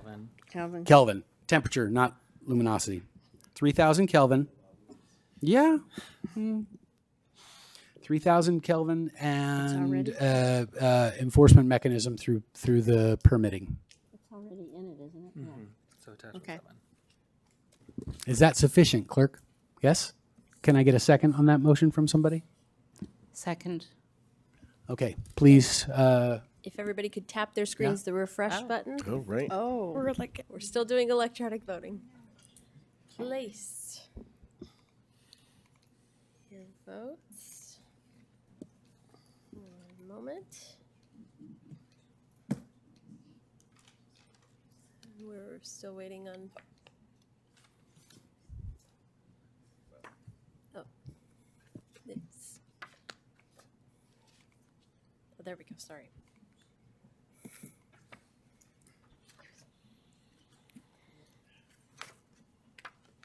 Motion carries unanimously. All right, now to the proposed bird safety ordinance. I'm going to start at the other end. Councilmember Lang, bird safety ordinance, where are you on that one? Yeah. Just wanted you to reiterate. Yep, Thank thank you. Councilmember Weinberg? I thought the vice mayor had some persuasive points, but I think Councilmember Lang's points were more persuasive, and I'm staying where I was before. I'm not in favor. I'm going to stick with my persuasive points. and Councilmember Meadows, please refresh my memory where you were on this. And I'm not ready to support it tonight either. Okay, let's try and keep the chambers quiet if we can. It sounds like there are not 3 votes. And Mayor, if I may, I respect that and appreciate the feedback. I'm just curious if we could just take a couple of minutes. If, for example, Councilmember Lang, you said not tonight, and I think Councilmember Meadows said the same thing. Is there anything that staff or the EC could do gather more information or anything that could change your mind, or at this point you want to pause any consideration of a bird safety ordinance? I'm just curious because I think it would be good as a city to have it, so I'm curious. So so let's do this. Let's have a motion and call the question, get the vote on the record, okay? All right. Does anybody want to make the motion? There was at least one person who supported the ordinance. No? Okay, so it fails for lack of a motion. Well, it doesn't fail. There's no motion, so we're not advancing this. Is it in order for me to respond to my colleague's question? No. No, we're moving on. We're actually going to take a 10-minute break before we come back and do the theater, okay?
Up item number 8. We're going to discuss the potential next steps for downtown the contemplated downtown theater. So we start with the staff report, correct? Yes. Jump on it. Good evening, Honorable Mayor, City Council members. It's a pleasure to be here. Anthony Carnesecca, Assistant to the City Manager. I have a short presentation, and then we're going to have a brief comment from Vicky Reeder from the Los Altos Stage Company, and we'll be available to answer any questions you might have.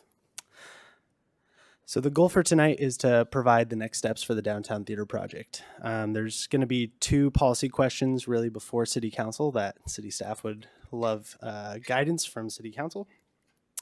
Does the City Council wish to allocate $300,000 to the Los Altos Mountain View Community Foundation to hire a capital campaign firm or individual? And then the second one, if the council moves forward, which building should be fundraised for? Downtown theater is presented in the feasibility study, or a city-owned downtown building that would include a theater and more flexible municipal space. A little bit of background to orient the conversation. The City Council adopted the downtown vision with theater as an element in August of 2018. In November of 21, the City Council signed an MOU for Parking Plaza number 2. And then in May of 23, the Stage Company presented a feasibility study and the MOU was extended. And then in November of 24, the most recent time this came before City Council, the Stage Company presented a capital campaign analysis. And now in April of 2025, City staff's presenting on the next steps. And I'm going to tell you what we've been doing over the last couple months. So since this was before City Council directed staff to look into this a little more and identify what the best plan might be for for moving forward with the project as it relates to the granting of funds. And so City staff met with 10 capital campaign individuals and firms over a course of a few months. I want to preface that staff are not the expert on fundraising activities. This is not our specialty. We've met with many folks within the community. I'm looking out into the audience with lots of folks that we've talked to in the fundraising community, as well as beyond in the arts fundraising space. So some lessons learned. Creating a standalone fund solely for the Downtown Theater project is absolutely paramount. Creating this fund that's only for this project, that's only for that project that we're fundraising for, and then create a capital campaign cabinet without city involvement that will focus on fundraising. So this capital campaign cabinet will completely focus on the fundraising aspects of the project that will not be involved with city staff or city council. And then requiring a quiet phase of fund cultivation. All projects that we've heard from consultants or from firms and individuals have said that it requires a quiet phase where we won't know what's happening for a little bit of time while folks are orienting to the project. They're talking with donors and high net worth individuals to engage in the project. And so the next steps would be to grant $300,000 to the Los Altos Mountain View Community Foundation to hire a capital campaign firm or individual. I did want to note that it is a firm or individual because we don't know who that will be, if it's an outstanding individual who has experience or a firm that could provide the best option for the steering committee moving forward. Create a steering committee and then create a capital campaign cabinet. These next steps have been proposed to the Los Altos Stage Company and the Los Altos Mountain View Community Foundation. At this point in time, the Los Altos Mountain View Community Foundation would incorporate this project into their local impact collective, which is basically the incubator for a lot of these projects as they start up in their infancy and then grow up into a dedicated fund where it would stand alone separate from that. So I'm going to tell you about the key players that I kind of talked about in this proposal and that you have in the staff report. You would have the steering committee, which would be comprised of one individual from the city, Stage Company, and Community Foundation. Their main role would be to hire the capital campaign firm or individual. So leaving from this meeting, they would go and hire that individual. They would identify who would be best equipped and suited to take on this task of fundraising for the downtown theater. And then they would determine the best selection process and criteria for the cabinet with that individual. So I don't think that the steering committee is uniquely qualified to make that determination about the cabinet without the guidance of the campaign firm or individual on board. And so this capital campaign firm or individual, as I mentioned, is an expert in the field of fundraising. Their job is to build relationships with the large donors within the community. They would provide a report back to City Council around 1 year from now with a status update and a realistic timeline for how the project would be completed. And then they would provide an analysis on how a city contribution would be best received in this process. So the stage company did request city contribution as part of this.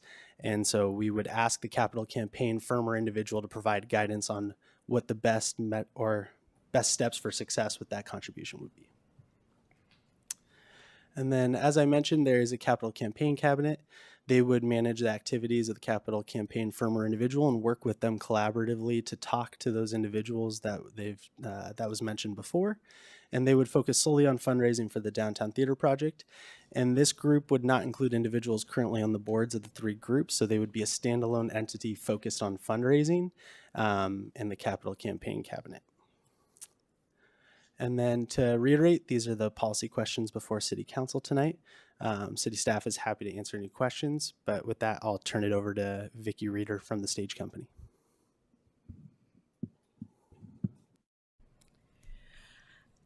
Good evening, Mayor Daley, council members Flygor, Lang, Meadows, and Weinberg. I'm very sorry that Gary Landis, our executive artistic director, can't be here. We have a play opening in 2 days, and there's a dress rehearsal happening right now.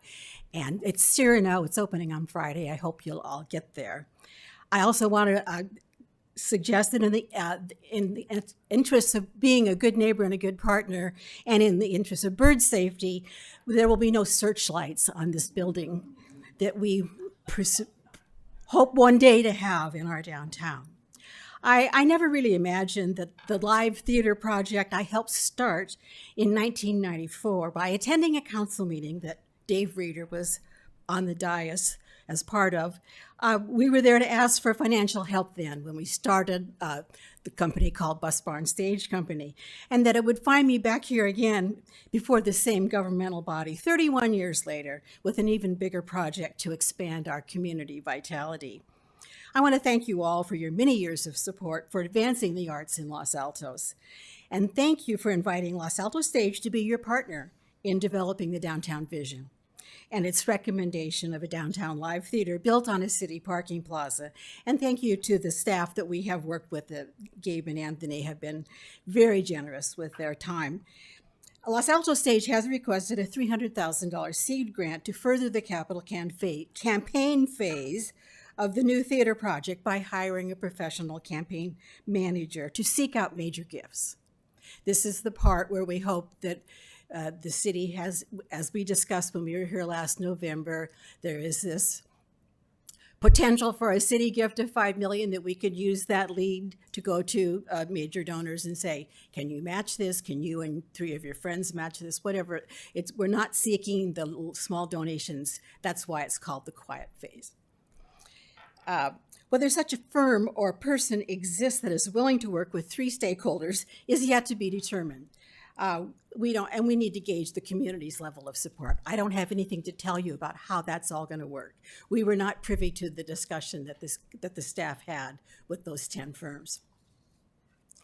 Los Altos Stage is willing to collaborate with the Los Altos Mountain View Community Foundation and the city, as detailed in this report. Our board agrees with the goal of keeping our focus on a modern live theater that supports our youth and main stage programs, other cultural nonprofits, our residents and visitors, with outdoor spaces that enhance the city's adjacent park, with flexible community spaces inside. These are uncertain times. I don't have to explain any, I don't have to say more. I am terribly worried about the effects of the national chaos in all our lives. But one thing I'm certain of is the value the arts bring to building and sustaining communities. If there was ever a time for us to keep our attention local, it's right now.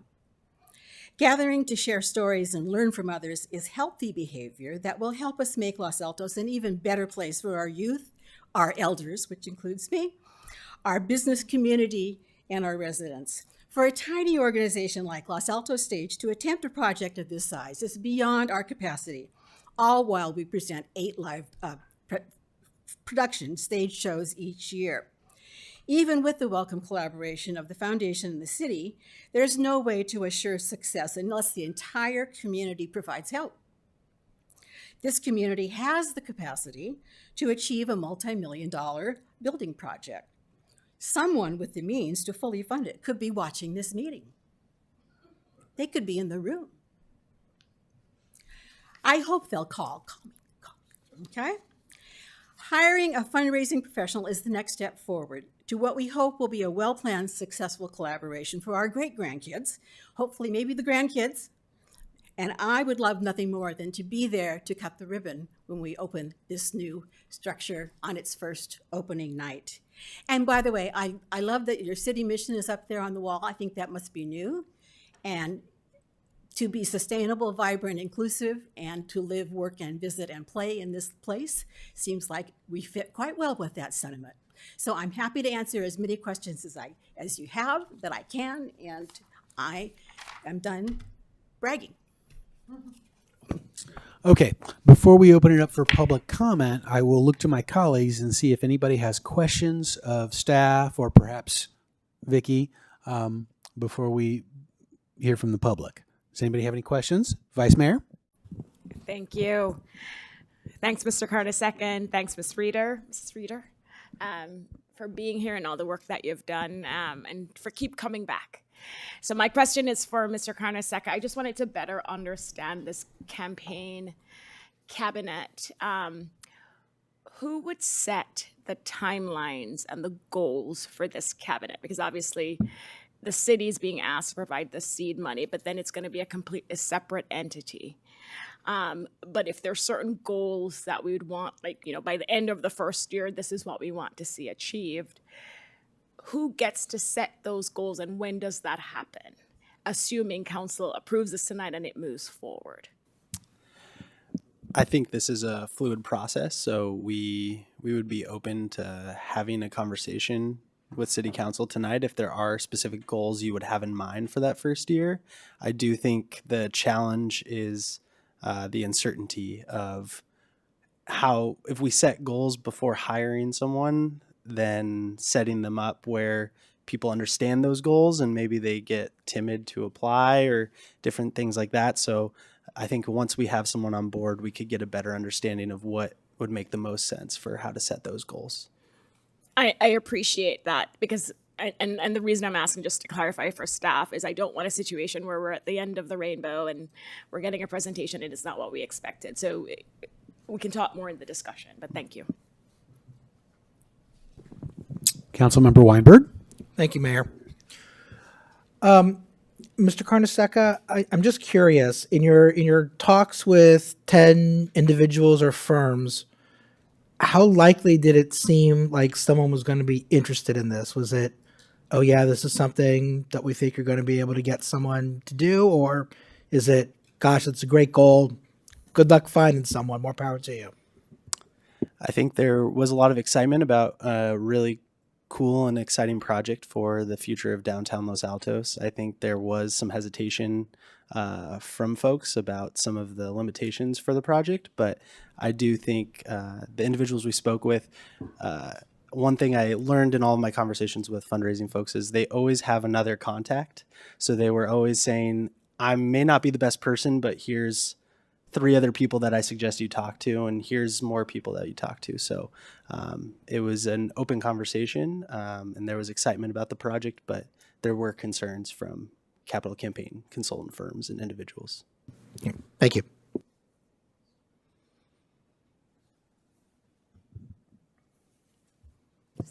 Sally? Councilmember Lang, you didn't have a question? It's down. Or- I asked my questions in writing and received excellent answers from staff. Okay, well, sometimes, okay, great, I'll take it.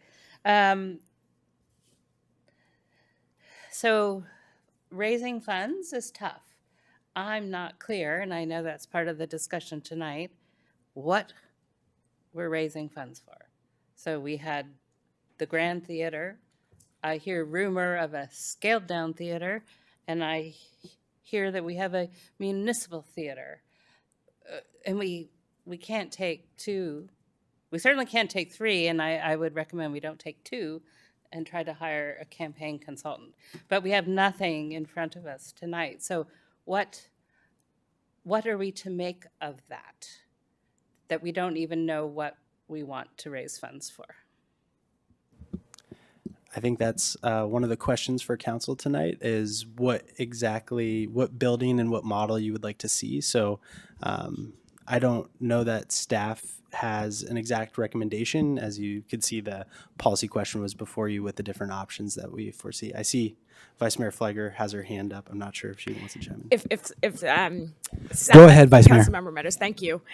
Just to follow up on that question, Mr. Carnesecca, I meant to ask, I just forgot. Can you provide a brief description of when you say a municipal auditorium versus a theater, what the differences are? So I think the two options that were presented in the PowerPoint touch on a theater that's wholly run as a theater by the Los Altos Stage Company, and everything is dedicated to the theater purpose, versus a city-owned building that would have a theater within it as well as more flexible use spaces. I think that there is a possibility that those two could commingle well if there was a theater within the city-owned building, but there was also the flexibility of other spaces that would be for other uses beyond just the theater. Vicky.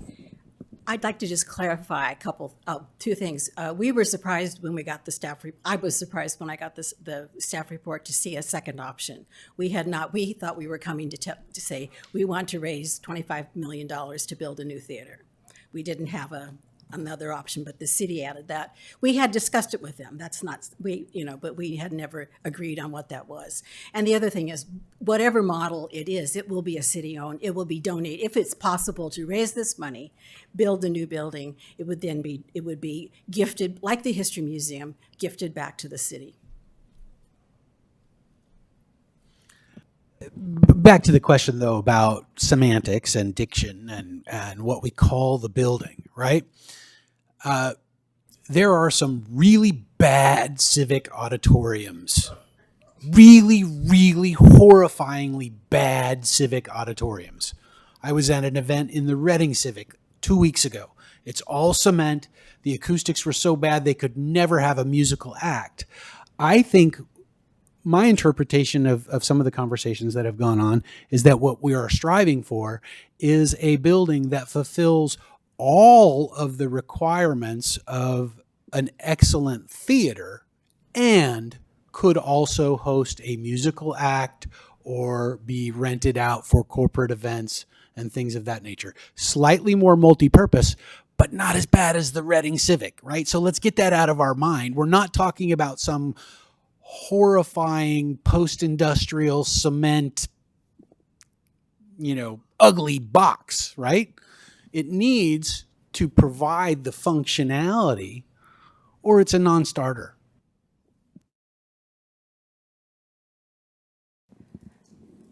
Right. I didn't hear any proposal for a cement box that was as ugly as Reading's. So sorry, Reading, I didn't say it. No, but I think it's the flexibility, but we don't have anything in front of us. There's not even a picture of the original 25,000 to 50,000, whatever the number that theater really is, or the scaled down version I heard in existence of, or our municipal. So what I guess I'm trying to understand is, what do we have to do to get to a picture of that we show to a potential campaign consultant? Because I want to know. Yes, you're right. Sorry. Thank you. I didn't want to go. How did that happen? Sorry. We cannot go looking for a campaign consultant until we have something. I would think, staff, can we look for a campaign consultant without a fleshed out example of what we want them to raise funds for? I don't want to lean on the fact that I mentioned I'm not an expert, but I do want to say that if if we leave the meeting tonight with the intention to hire a campaign consultant firm or individual, we would work with them to identify what would make the most sense. And if we found that individuals felt like we needed something, we could always return back to city council for further direction. Or I'm an expert. I mean, I can. Wait, no. Okay. I'll leave that rest of that for discussion then, Mayor, and I'll hand it back to you. Yeah. Can I offer one? Yeah. Go ahead, Vicki. We have drawings that Gary Landis has done, so we can show you a picture. Yes, we do have. There are some renditions. I don't know that we've done an adequate job defining the requirements to be able to talk to a donor. Honestly, what would you tell me if I was a mass affluent potential donor and I said, hey, I can write a big check, but I want to see the business plan. I want to know what your succession strategy is, and I want to see the building renderings and drawings and requirements. I mean, we're not ready to do that. But I think that is part of what the task of this professional is. So now we have a question about whether or not this individual is really raising money or potentially managing some or bringing forward some of the other things that they will need in support of their effort to raise the money. And I'm not sure 300,000 does all that. I think it does just. Point of order, it feels like we're getting into discussion, and we should hear from the public before we get into discussion. Yeah, overruled. This is a question. The question is about the 300,000 and about the duties that will fund, and whether that is sufficient, or is there another area of effort required to make it successful. You may not have an answer, but you and staff, I want to know, is the $300,000 going to move this forward, or is it just going to pay for part of what is needed to move this forward? That's the fundamental question. What's one of the fundamental questions we have tonight is what can we expect for the $300,000? It is our intention of the stage company that it will pay the hourly salary, or whatever the salary is of this consultant. This not a consultant, it's the manager, people that actually do the job, and included in that job will be printed material, collateral that you take with you when you go to have a talk with a wealthy prospective donor. All right, do we have more questions? Vice Mayor. Thank you. These questions have triggered a question for me. Mr. Karnasek, just the order we're going to follow, because I agree with Councilmember Meadows that we don't have, and I appreciate that Gary did a sketch of the scaled down version of the theater. But does this process require two steps where we first decide which of the two we want, and then we get a design consultant to put together a design to reflect the option that majority or more of council wants to pursue? Then we move to the campaign consultant, who can then raise funds for this structure? Or is the plan that it's a one-step process where this campaign consultant that we're going to pay up to $300,000 will also have a design expert on the team to design whatever building we give direction to support tonight? Because when does that come into the equation, the actual design that we're going to raise funds to build? That actually might be a question for the Community Foundation, because they have created a proposal specifically outlining what that $300,000 is for. So if you don't mind, perhaps we get an answer from Krista on what your proposed solution is for that $300K. Sure. So the $300,000 is, I understand it from both the stage company and the city, as part of this fiscally sponsored project that the Community Foundation is included into the Local Impact Collective, is for a capital campaign director. So you are hiring a capital campaign person who does fundraising. So this salary goes entirely towards their salary in doing this fundraising throughout the community of Los Altos and Los Altos Hills. That's it. any kind of design and variations of that are going to have to come really out of how that fundraising evolves, what kind of money that you actually are able to get to in terms of the kind of building you can build. And that's what I've understood from the assistant city manager. And then from a fundraising and development perspective, it's also how wide you can cast a net. So if this capital campaign person is solely focused on stage company and theater, then those are the donors that they're going to be able to tap. If there is extra recording studio that you add in there, if you offer a symphony room for practice, those are opportunities to try to tap those kinds of donors in this community that support that. Maybe you have a battle of the bands in this, right? I think that you want to be able to set the capital campaign director up for success. And I think both the stage company and the community foundation has said that we will put people in front of this person that we believe would like to donate. We are not going to do the fundraising for this. We don't have the capacity to do that because we're each running our own separate nonprofits. But in the spirit of this agreement and for the community, that is us doing the best that we can to support the success of what your seed money should elevate and ultimately see the community benefit, including the stage company. Councilmember Weinberg. Thank you, Mayor. Thank you, Krista, for that. You've heard the discussion that we've been having up here, the questions that have been formulated.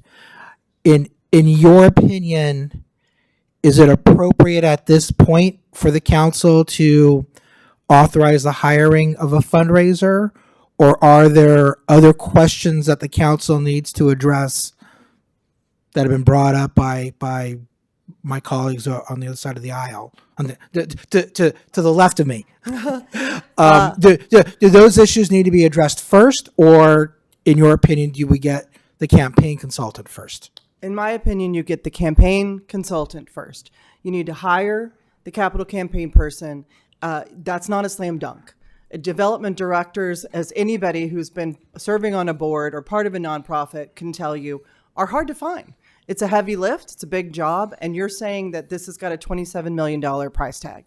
I can tell you that the Community Foundation's board just last weekend approved $8,000 to seed this effort in terms of this starting to happen as a fiscal sponsored project. They've agreed to move it to a designated fund at the point at which you no longer need a capital campaign person, but that person is going to be your fundraiser to make this happen.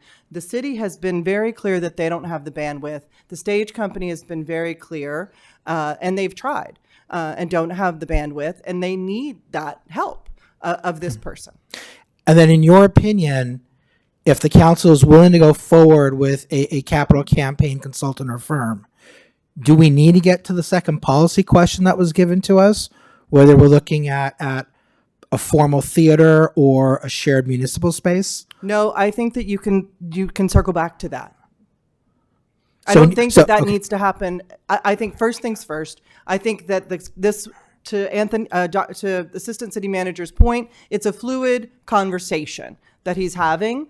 I think that we are three partners, and in the spirit of this agreement, partnering with you at the council. And first things first, hire the person and let's test the waters on getting that energy behind this to make this happen. And I think that the capital campaign person will be the person who will get in front of you next to start talking through what they feel from the stakeholders in this community want. That's extremely helpful. Thank you very much.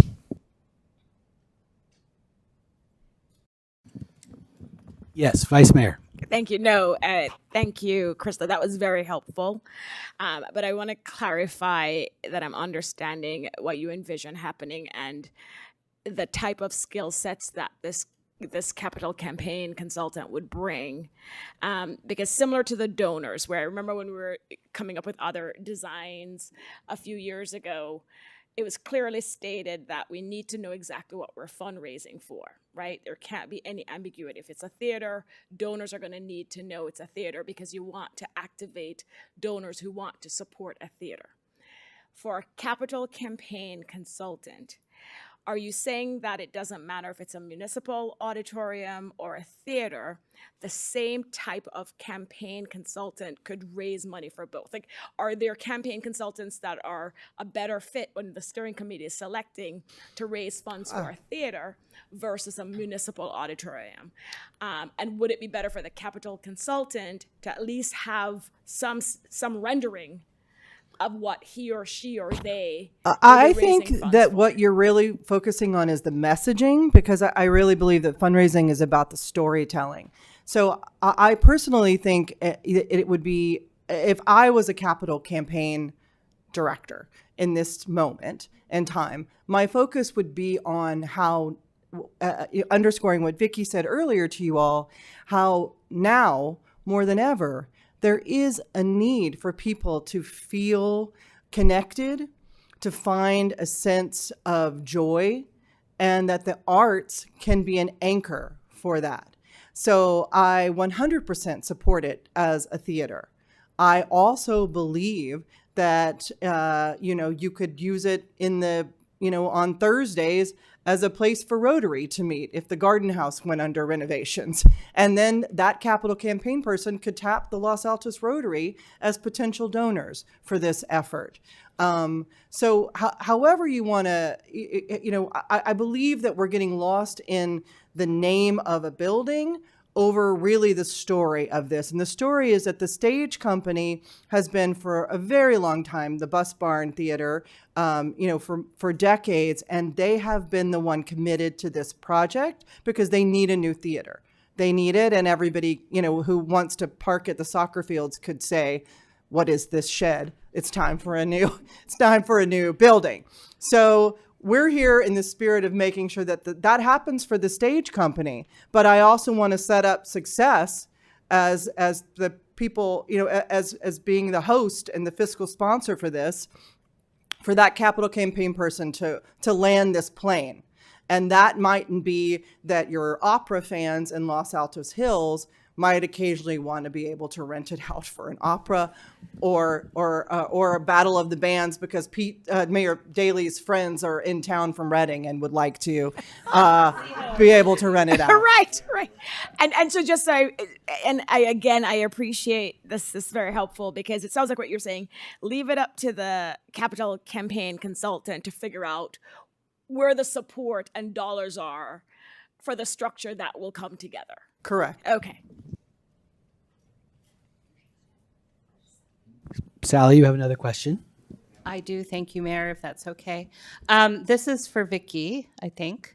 So as I understand it, the steering committee is one member from stage, one member from the city, one member from the community foundation, specifically to hire the campaign expert, funding expert. The capital campaign committee itself does not include you or any other board members. Is that an acceptable structure to you? It's not my favorite. We think we can, we're willing to try to make this work. It seems weird that you would have a cabinet of high wealth individuals who would be tasked to go talk to their other friends, the other high wealth individuals. And when they say, who's running this? What's this? Who's this for?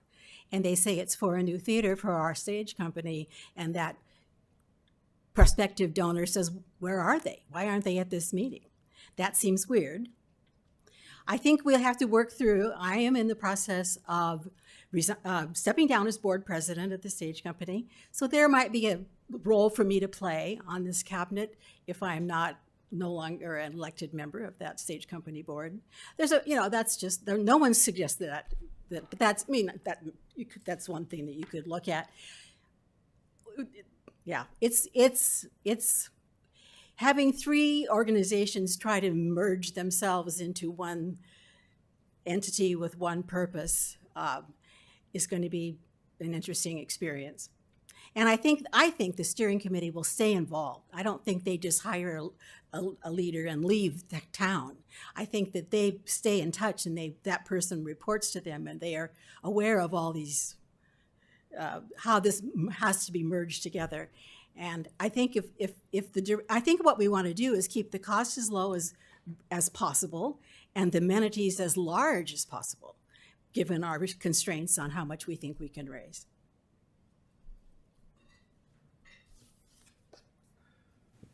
Okay, if there are no more questions at this time, we'll have public comment. I have 4 cards. 3 minutes. The first speaker is Terry Couture.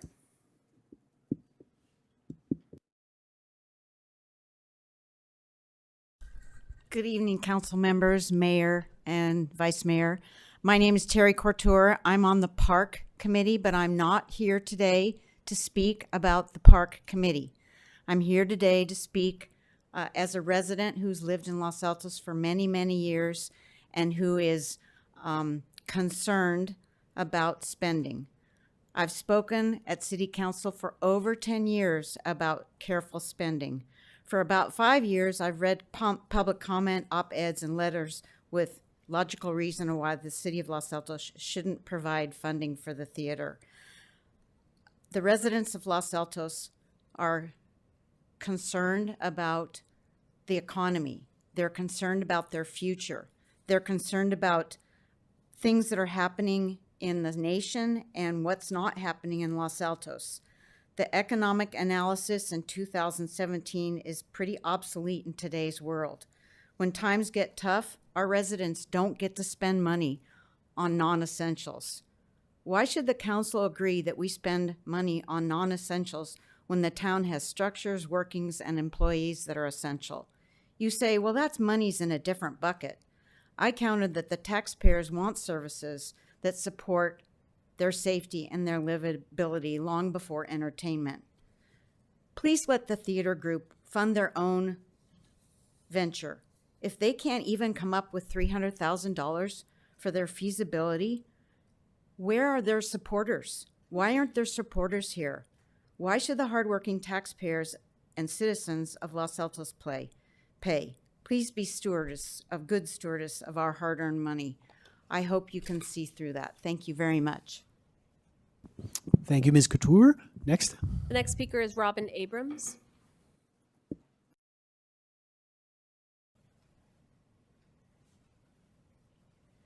Good evening, Robin Abrams, resident. So first of all, I want to acknowledge the staff for the diligence and the creativity in the report, leading to what is really a public-private partnership to create a community asset in the new downtown community theater. I want to give a special thank you to the council for considering the $300,000 as seed monies and creating a sense of urgency to move forward with this community asset. I can't support enough the comments that both Krista and Vicky made. What you're trying to do first is identify the size of the checkbook that you have, right? What's the size of the checkbook, right? Stop the studying. What's the size of the checkbook? And you all should agree as a public-private partnership that this is a community asset, right? And I would ditch the municipal auditorium. It sounds like something that was funded by the WPA in 1947, for Pete's sakes, right? So think about that and capitalize on the sense of urgency. I am particularly pleased at the way that the city, stage company, and the foundation have come together in terms of coming to you for this seed money. Anyway, thanks very much, and thanks to the staff. Thanks.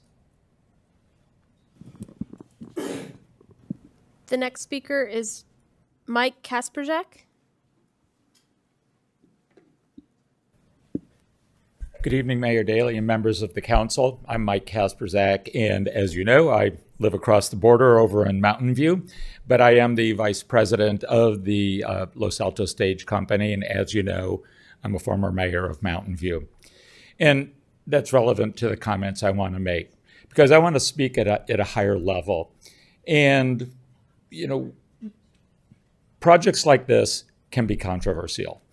The community center here was controversial. The Civic Center and Performing Arts Center were controversial when they were taken up in the early 90s, a period of time when I was not civically active in the community. But today, people can't imagine Mountain View without a performing arts center. People in Los Altos now can't imagine Los Altos without the new community center. These sorts of public projects really do bring a community together.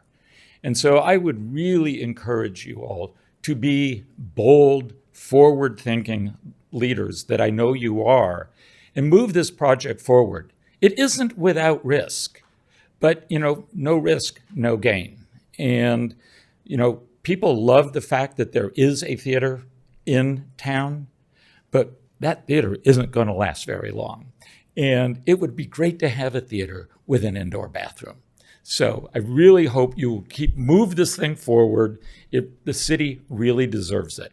Great cities have great arts. Thank you. The next speaker is Roberta Phillips. Hi, everyone. So I really think that the economy today is in major turmoil. We watch the news, and the tariff situation is causing people to be really, really concerned about the finances, their own finances, their family's finances, etc. And that the tariffs will cause the cost of lumber to go up, steel to go up. Anything that we build is going to be very expensive. I really urge you not to move forward with this until we have a more settled, know what's going on, with the economy. Whether it's a couple of months, I can see coming back and saying, hey, we have a better feel for what's going on in the nation. Because also, I'm a former art teacher, and I think the arts are very valuable. But I also believe that we have a police station that, we've been talking about for years. It's far more important. We have the fire department, that David Cassis told me when I first met him years ago, gee, we have 2 fire trucks in town. We have one with a 20-foot ladder and one with a 25-foot ladder. Now, it's true the buildings have sprinklers in them, but, we don't have a firehouse big enough to have a larger fire truck. I really urge you to get real. Get real with the finances, because the city has its own portfolio, which is not immune from going down. So I think we're looking at rising costs from every place. The stage company came and said, they will not cost the taxpayers any money. And here we are today saying, give me $300,000, give me $5 million then, and maybe it'll be $7 million or $10 million. It just does not seem like a priority in today's economy. So it's very, very hard to say no. And I know the council does not want to have to say no, but I think there are really good reasons to say, let's postpone this for a while until we know what's going on with the economy, until we know what's going on with the fire department and the police department and public safety. Because any time that anybody asks about priorities, public safety is always, always on the top. And, it's just something that, say, maybe not today. Thank you. Thank you, Ms. Phillips. Do we have any more? The last speaker is Anna Kyachian.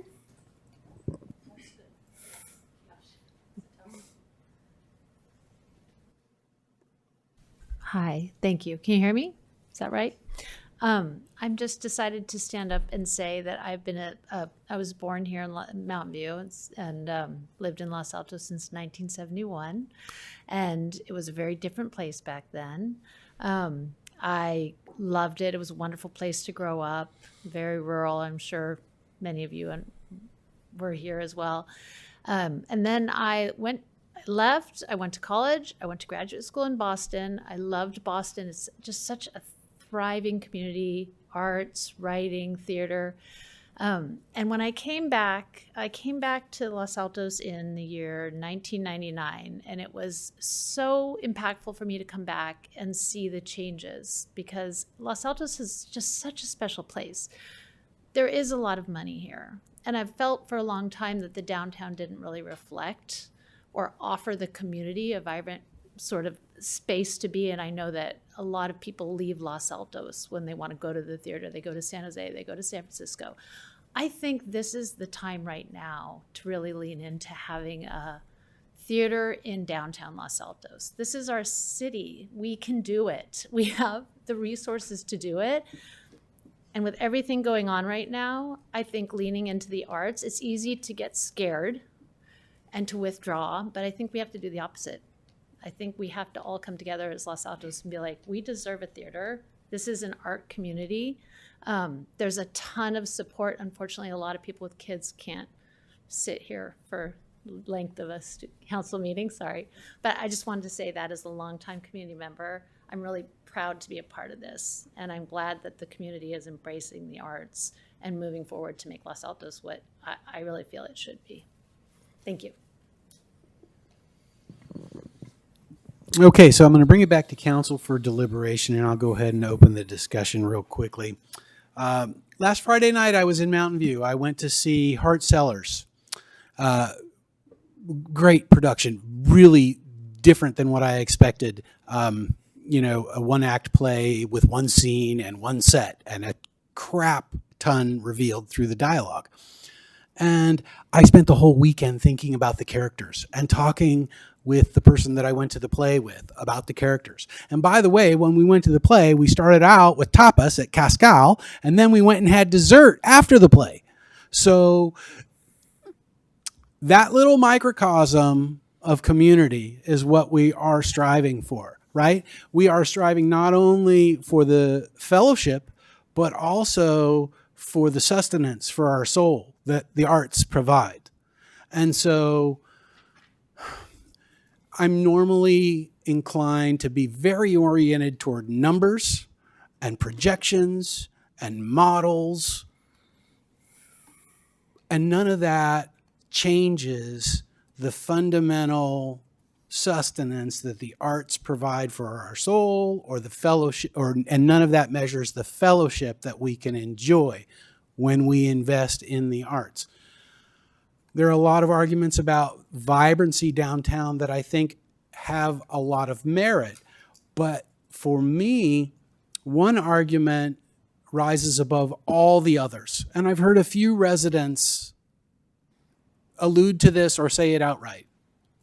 And that is that our community deserves a theater. Our community deserves this kind of amenity in our downtown. Our downtown should be even more of a treasure than it already is. I have teenagers. They love downtown Los Altos, but now that they can both drive, they go to Mountain View with their time and their money. Okay? No matter how much I lecture them about the tax revenue needing to stay here in our community, they go to Mountain View because of those amenities. Yes. So, even though I can't get all the answers to all the questions I may have, I support the $300,000 investment. And you know what? It could be that we invest $300,000 and a development professional can't be hired, and then we get the money back minus the costs that were incurred, or we might hire somebody who fails. But a $300,000 risk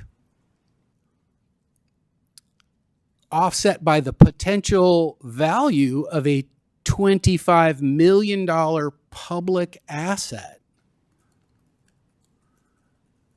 for a community, by the way, that has unreserved surplus like we do, after taking reserves for PERS and infrastructure and fleet and public safety, I'll sign that check. I mean, you know, metaphorically. So, next, who's ready? There, go ahead. All righty. First of all, I'm excited to see Cyrano. It looks like it has a twist, an unusual twist, and I'm stoked to see it. So that's pretty good. These are, what great timing to come talking about raising a lot of capital as everybody looks in their capital accounts and goes, ooh, that's scary, right? Beautiful timing. Timing is everything in theater. So here we are, but courage. I'm a big believer in public-private partnerships. I've had the privilege of working closely with the Los Altos History Museum over many years now, which I think is actually a very good example of how a public-private partnership can yield great benefits to our community. It's the multiplication effect that city funds get out of those sorts of things are really remarkable, both in terms of money and also in terms of volunteer time. And the engagement is tremendous. And I thank Mr. Kasperzak for talking about the things like the community center, the Performing Arts Center in our neighboring town. Lots of controversy, but once they're there, of course we needed this. It's a vision thing. I think that's very, very important. But there are concerns, right? There's definitely concerns here. We've been banging our head against this for 2-3 years, and we don't have leads stepping forward. And that's a question, right? It's conceivable that the answer is no, that we don't have somebody who can write a 7-figure check who's going to step up. I would hate for that to be the answer, but it's possible, especially since we've been at it for a while. One of the reasons I am supportive of doing this is because I think we have an opportunity, and it's an opportunity to reframe what we're talking about a little bit, right? Which is, to date, we've been talking about it as sort of, we need to get the Los Altos Stage Company a new home. And we do, to be clear. But I think my concern is, or my hypothesis is, maybe that's a narrow way to talk about it, right? Maybe we need to be talking about it more as, we need a venue for performing arts at the center of our community, of which, of course, the Los Altos Stage Company would be a central part of that, right? And my hope is, or at least my hypothesis is, that we might open fundraising doors that have heretofore not been open by broadening our description of what we're trying to do, at least to have those conversations. And I think that reframing could be very important. I'm also honestly not that worried about betting the 300K, because like, two things can happen. One thing happens is the door opens and we find somebody and we have some tens of millions of dollars. What a return on investment. Not often you can turn $1 into $100, right? Like, that'd be pretty great if we could do that. But I'm involved even right now with another multi-million-dollar capital campaign. And what I can tell you is, the circuit breaker is, campaign people won't take a campaign they think is going to fail. They don't need the money bad enough to risk their professional reputation. And so the people supervising and looking at this are going to be looking hard at that. And they'll also tell you something about what they think can actually happen. I know we have a report, but it's a little bit past now and we need to move forward with that. I don't worry about the design, quite honestly, right? I feel like some of the discussion about design is a little bit like looking at the Gulfstream site, deciding whether you need a G6 or a G7, right? Like, it doesn't matter yet, right? And more than that, potential donors, I can tell you from experience, expect to have a bit of input, right? It's not as if we'll go like, do you want this? And they'll go, yes, here's a check. It'll be a lot of back and forth. It always is, right? And so to me, I'm like, well, we might as well try with this broadening and reframing, because either the reframing works or most of the money will come back, less some expenses, and then we know. The one, just to respond to the very reasonable suggestions about postponing, right? Because, as I started my remarks, it is not the ideal time, but we can't, right? And here's the reason why, is because of, we're looking at projects over in Plaza 7 and 8, and that is the first domino to fall. And that is forcing us to make plans across downtown. We're going to have to make a whole bunch of different plans as a result of that. We don't know what they all are, but we know we have to make the plans now. And that means we have to make a decision about space for a theater downtown, roughly speaking now. Now in city terms, that means like this year. But you know what I'm saying, is we need to know whether the donor base is there. So I'm willing to explore it with this reframing. I'm willing to support that. But I also recognize that this isn't going on forever. We got roughly this year to see whether a lead donor or several step forward. And if the answer is yes, hooray. If the answer is no, then the answer is no, and we have to move on. The end. Councilmember Weinberg. Thank you, Mayor. Want to look over as staff. You heard what Ms. Crane said a few moments ago in answer to my question about whether we need to make the policy decision on what is going to actually be built. And the answer was no. In fact, the recommendation was don't do that yet. But I know that there's other things that are happening. I know that the park downtown on the parking plazas is being planned. Does staff have any exception to what Ms. Crane's recommended? Is there another gear turning here that we need to think about if we postpone the idea of what it is we're going to build? No, I think the answers she provided are correct. What we heard in the interviews with the fundraisers was less around you need a specific design or design drawings, but you need more clarity around ultimately what you're trying to do. So the way Councilmember Lang phrased it, with broadening the concept, would largely fit in line with what we heard from the fundraisers as well as the answers I think we heard tonight. So I don't think we need to narrow it down to a specific design, but I do think if it's going to be a sole purpose theater, that's different than a broadened use building. And to Ms. Abrams' point, we're fine not calling it a municipal auditorium. That is A-OK. But consistently, the people we talked to said there has to be clarity, at least around the concept of what we're trying to raise funds for. So I'm not clear then. Do you need us to tell you what it is we want to build or no? I think the way Councilmember Lang described it is how we would talk about it if given the opportunity to present differently as a broader concept than exclusively and only a theater, because there may be more doors or more funding if that was the concept. But again, I think if we went out without knowing that doesn't mean we wouldn't be successful, but it certainly would be a point that at some time that decision has to be made, and it has to. No, I understand that. Really, what I'm asking is, are we slowing down and stopping the other projects that we want to do by not making this policy decision now? So for our projects, no. That Okay, MOU is still good. Great, thank you. So with that clarification, this actually, I think, is one of the easiest decisions that has come before me. I am in favor of the $300,000. I am extremely impressed by Ms. Crane's presentation. I am extremely grateful for everything that Ms. Reeder has done and the stage company has done. But when we were talking about this, 6 months ago, when the council had approved the $300,000, I think the thought was that the city was going to hire someone. But it seems like this is a much better idea to go through the foundation. So I appreciate that opportunity. I'm serving under a mayor who has said that he wants to make Los Altos an arts destination. I think that is a laudable goal.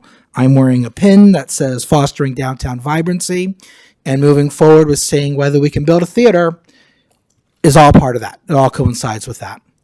I hear the concerns that have been made by residents regarding the fiscal responsibility of the council.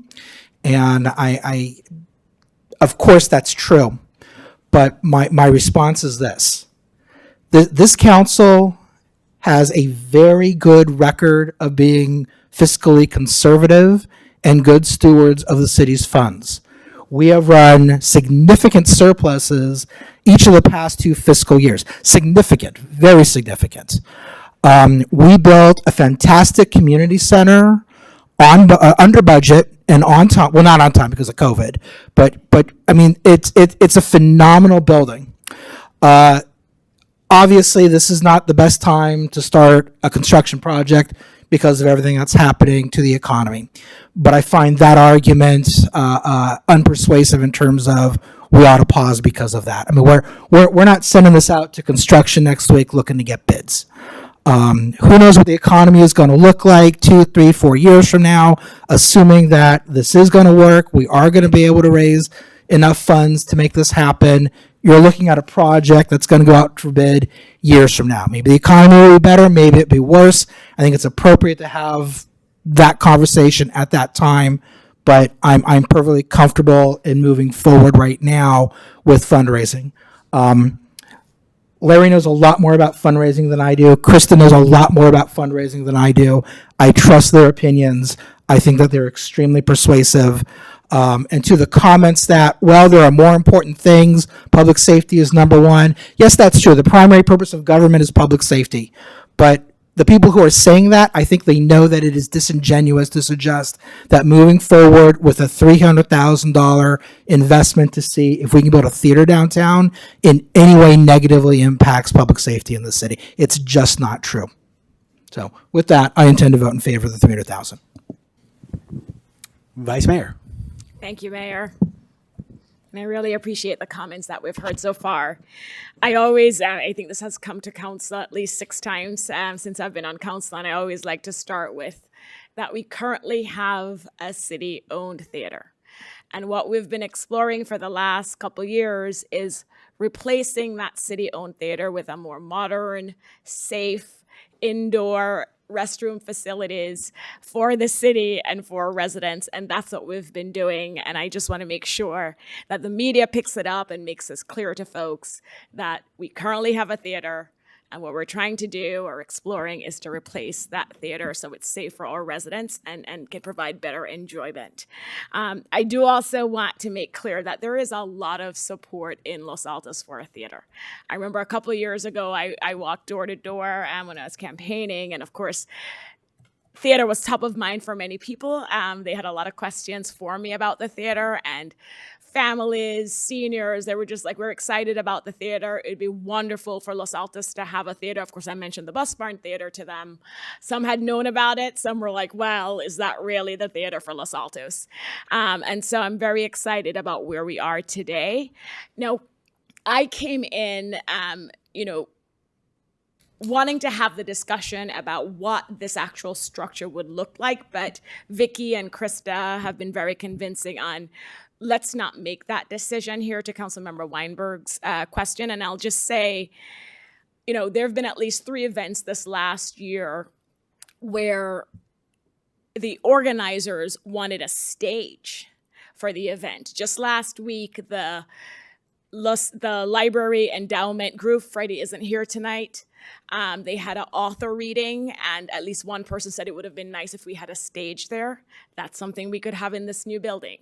I remember when the city council debate was happening for that 2 years ago, or maybe 3, Mr. Benenato will remember this. They wanted a stage for the candidates. This is a kind of facility that would provide it. We also had the Chinese New Year celebration last year. And again, they created, as Councilmember Meadows will recall, a makeshift stage for the event. But if we had this type of facility, it would accommodate it. And I'm sure there are many other events that having this type of facility in Los Altos we could host, and it will get used by our residents. And what Mr. Kasperzak said, after it's built and people are enjoying it and use it, they will forget all of this, right? Because I still remember the debates we had about the community center, and I see some of those folks who stood in here and opposed it, enjoying it, and I just smiled to myself. I will say I wish just to acknowledge and appreciate the feedback we've heard about we're 3.5 years into when this was first proposed, at least this time. And we haven't raised any funds or haven't seen any donors really step up. And I have to say, I'm disappointed as well. But as someone said last week, nothing moves quickly in Los Altos, but when we do it, we get it right. Right? And so I am actually excited where we are today. I think we have the right stakeholders at the table, who have the expertise, the passion, and working alongside with the city. I actually think this is where, of course, I'm going to say I wish we were here 2 years ago, but, it may have taken 3.5 years for us to get to where we are today, but it sounds like we're exactly where we need to be. We have a plan in mind. We have the right people at the table. I don't know, as Councilmember Lang said, if this is going to be successful. But where we are and the time we've invested in having the right people at the table, it's the right opportunity for us to move forward and really get this right. Figure out if the money's there, get some questions answered, so that we can figure out next steps. I really don't think with the feasibility study, the campaign consultant that we did before, that we actually asked the questions that we needed to get us to this point, and I feel like we're there right now. The timing is also important because, we have identified Plaza 2 downtown as the potential site for a theater. And with the housing development and everything else that's happening downtown, possibly a park and a parking structure, it is the right time. We cannot shelf this concept of a theater downtown. We need to figure out, is this something we're going to pursue and do it now? And that's another reason why we need to move forward and support this effort tonight. With regards to the public safety comment, I will just say, similar to Councilmember Weinberg, we can do both, right? It's not either or. And I challenge anyone to point to any council member here who has ever said public safety is not a priority or we're not going to fund public safety, and we have not directed staff time and time again to figure out how we can build public safety infrastructure. That remains a priority. But folks, we can do both. We can. And I think there's support for us to move forward on doing both tonight. And just to touch on the benefits of the theater that we've heard already, mental health, entertainment, community. There's so many things that a theater would provide. And as Robin said, it's a community asset that's worth pursuing for Los Altos residents. So the time is right. The last thing I wanted to add, and where are my notes?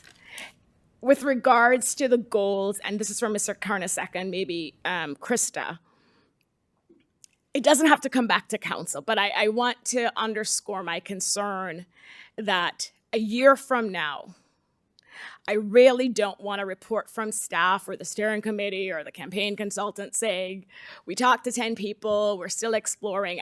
We really need to have some data, something definitively showing that there's support for a theater for me to continue to support this. We really need that. And so when you hire the consultant, and I know we will be tangentially involved, we need to be very clear on timelines and goals and what we're getting for that $300,000. Really need staff to lean in on that with this investment that we're making. So I support moving forward. I'm excited. I'm still excited about this project. I want to thank Vicki and team for staying engaged. And let's see where this leads. Again, we don't know if it's going to be successful, but it looks like everything is aligned right now. And I'm hoping it's successful, because I do think it would be wonderful for Los Altos to have a modern, beautiful, what did we call it, performing arts center for our residents. So thank you. Thank you, Vice Mayor. Sally? Is it time for a break yet, Mayor? No, I'm just teasing. No, I'm just teasing. He knows I might need one, but no, I'm just teasing. Not that I believe the phrase you're looking for is intermission. Intermission. Oh. Smoke them if you got them. Am I the epilogue? No. Okay, there. Let's not drag this out. Okay, so I appreciate everything that my colleagues have said, and thank you to all the parties who have come to this proverbial table tonight. I'm going to be frank, and I may have lost a few bird friends tonight, and I hope I don't lose any theater friends. And I'm not saying I'm not supporting this, but I have to express. I think it's more like 4 years or nearly 4 years. I have to express how bruising. I don't know why Councilmember Weinberg thinks this is an easy decision. It's been, maybe it's not that the decision is difficult, but the process has been bruising. And all along we thought, after the feasibility study, we thought we'd get something that was, sort of actionable, and the capital campaign study. And then we're actually doing now, I think this is what some of my colleagues have said, we're proposing now something that will actually deliver us an answer. And I wish it just hadn't taken so long. I feel like this has been a bruising process, not the best use of everyone's time and stress levels. I know how much stress this has been. So So I don't actually, so I agree with one of the public commenters who said municipal auditorium is a terrible name for anything. It really is. But I believe in flexible space. And I don't support the grand theater option, you know, in the sense that I think it's more than we need. We need a space that we as a community can use, not just for the stage company. Stage company can be the Bloomingdale's anchor, but we have to be able to do other things in this space. So we can call it, you know, whatever. I'm not going to name it from the dais, but not municipal auditorium, but it has to be flexible in my mind. We have to come out of whatever we decide to do tonight with an answer. If the year, and I think the vice mayor said this, if we come back and hear, oh, well, now we need this and we didn't really deliver that and you thought you were getting this, but you're really getting that or not getting anything, it's just, we have to have an answer. This is the last chance, as far as I'm concerned, really. And so I'll respect the professional fundraisers and I'll go with, you know, the best way to do it. But I'm telling you, I've got flexible space in my mind. It really has to be. So, and this is now a collaboration. This is not just the stage company. This is a public-private partnership. And so we all have to work together. We've got to, you know, so we've got to do that. I don't believe, I mean, I've gone through, I mean, this is a terrible, chaotic time. I mean, it's just horrible. I don't look at the money stuff because it would just be, we'd all be sick to our stomachs. I leave that to my husband. But what I found going through other things in different ways that are this bad is that if you stagnate and don't do anything, then you actually miss out in the long run. You really have to we have to keep living our lives. And all we're committing to tonight is a collaboration to invest $300,000 in delivering an answer.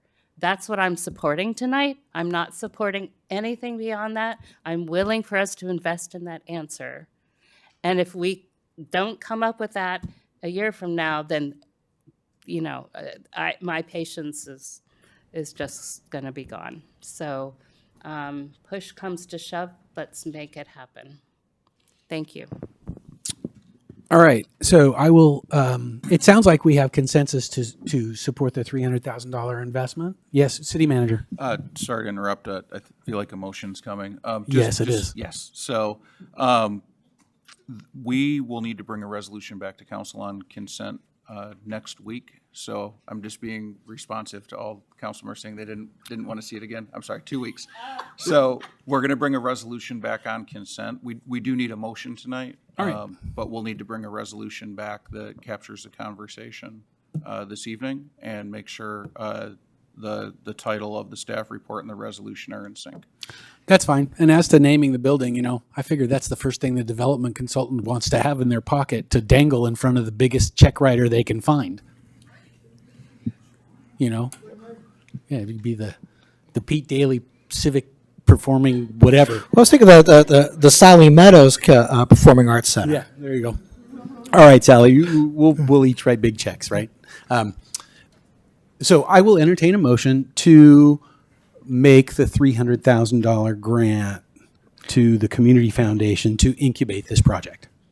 So I'm happy to make the motion, but I would defer to the vice mayor. I think she's worked the hardest on this for the past 4 years. Yeah, in fact, before we let the vice mayor make the motion, I will just remind everybody that she was the one that put me on the new theater working group on the finance committee to begin with several years ago. Yes, Archie. Yes.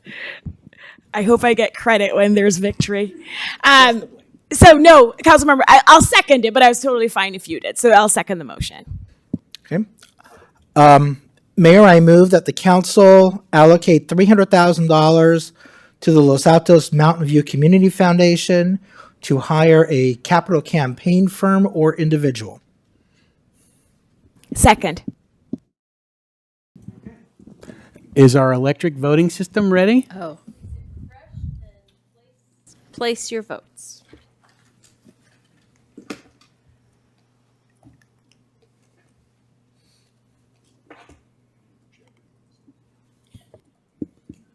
One moment, my screen is taking forever to share.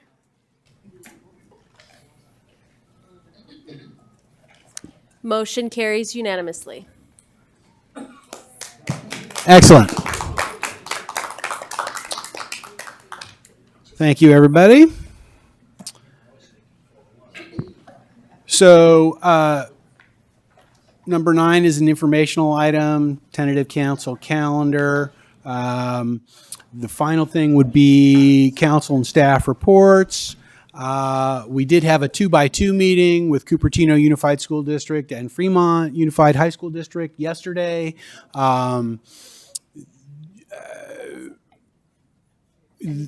Yes, I'm trying to sort of summarize the highlights. Okay, so there were several residents present, and there's a lot of concern about safety in the Homestead Corridor, and of course the Homestead Corridor and any other major project that may involve federal funding or even, for that matter, state funding. You know, every project of that nature is facing a lot more jeopardy, and so the city actually stepped forward and said there are some things that we can do separate and apart from the Homestead Corridor project to enhance public safety, which may involve, you know, some additional striping of bike lanes and some flexi posts to you know, to set off those bike lanes and so forth. So long and short of it was, you know, the city's going to take some steps to make that particular safe route to school a little bit safer. Also, there was, I think, some appreciation on the part of both school districts, both bodies of trustees, that we have executed and are moving forward with a new crossing guard contract. And the school boards have some skin in the game, but we have only asked them to cover 10% of the costs of the program, and the city will bear the other 90% of the cost of the program. So that is the summary of our 2x2 with CUSD. And I would say, by the way, that both of those bodies and city council seem to be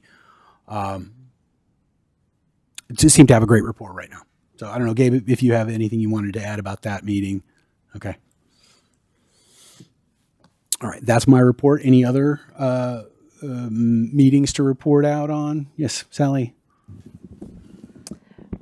I attended last Friday the county's HACDAC, which is the Housing and Community Advisory, Housing, Community and Development Advisory Committee, which only meets once a year. So I'm done for the year with that one. Yeah, thank you, Mayor. Thank you, Mayor. But I want to, so the committee reviews and moves forward a recommendation to the county in terms of how to spend their CDBG and house. And of course, just so my colleagues know, currently those funds are still, like the HUD funds have not disappeared yet. Shh, don't tell anyone. So they're moving forward, planning as is now. But what was interesting, and I do want to tell my colleagues about, is that one of the public commenters, apparently who is a frequent public commenter, objected, because one of the things in the report was the county subsidizing the gap or filling the gap for 330 Distal. And so this public commenter spoke up and said how awful it was that Los Altos, who has a minimum of 1 acre lots, so that's a clue, he wasn't thinking of Los Altos, was getting county funds for 2 houses. And that, right, so I'm looking at the staff, they're looking at me, watching me go ballistic. Anyway, so I was able to, the chair, Supervisor Rennes, was able to give me some time to correct the misinformation. And he mistook Los Altos Hills, who got funding for 2 historical houses or something. And, you know, so we clarified that ours is for the first all affordable housing development, 90 units, blah, blah, blah. So, and the supervisor was also very careful to explain that this is important to have affordable housing in high opportunity areas. So in our clarifications, we actually did a little bit of education. But it was, I thought my colleagues might be interested in, that it was very interesting that this commenter mixed us up with Los Altos Hills and was complaining that we got a nice subsidy for just 2 houses, historic or otherwise. And that's my report out. Vice Mayor, anything to report? I'll quickly report that thanks to Councilmember Lang, I signed up. He sent me after the meeting the CERT training classes. And I actually signed up. There's one that conflicts with a council meeting. I think you pointed that out. Right. And I'm figuring it out because we may be able to make it up in another city, that class, but I'm figuring it out. But I did sign up anyway because I can get refunded if I'm not able to do it. So I'm signed up for CERT classes. Please join me. It will be in Los Altos Hills. Yeah, I think there's 7 sessions. They're Thursdays and Saturdays online and in person. Okay. And so remember, we have a challenge to have as many council members signed up in each city. And then I just want to thank Councilmember Lang in advance. He's covering a couple meetings for me this week. And so thank you. Yeah, it's an adventure. Thank you. Anything else to report over here? One other mention, since our previous meeting, we went to Vice Mayor Flyer was there as well at the Silicon Valley at Home, which was down in Sunnyvale. It was very nicely hosted. And it was a round table of electeds to discuss how we could do stuff. And I was pretty proud. I have to say, I thought, we're not perfect, but I thought around that table, there were a lot of people who thought you're making a good faith effort and you're making progress, and we got to keep it up, of course, but it was good. It was a very productive session. Councilmember Weinberg? Okay. So the last thing I'll say is just a little plug for the History Museum. There's a new exhibit by an amazing photographer, Dugan Aguiar. I have some of his work in my home. Basically photographs of indigenous people living their daily lives. The humanity is really coming forward in this exhibit. And then the other thing I would say is that I believe it's next Wednesday. There will be a presentation by Professor Michael Wilcox from Stanford about the Muwekma Ohlone, and I'm a big advocate of his. He was my anthropology professor in grad school, so I know it'll be great, and I would encourage everybody to attend. Meeting's adjourned.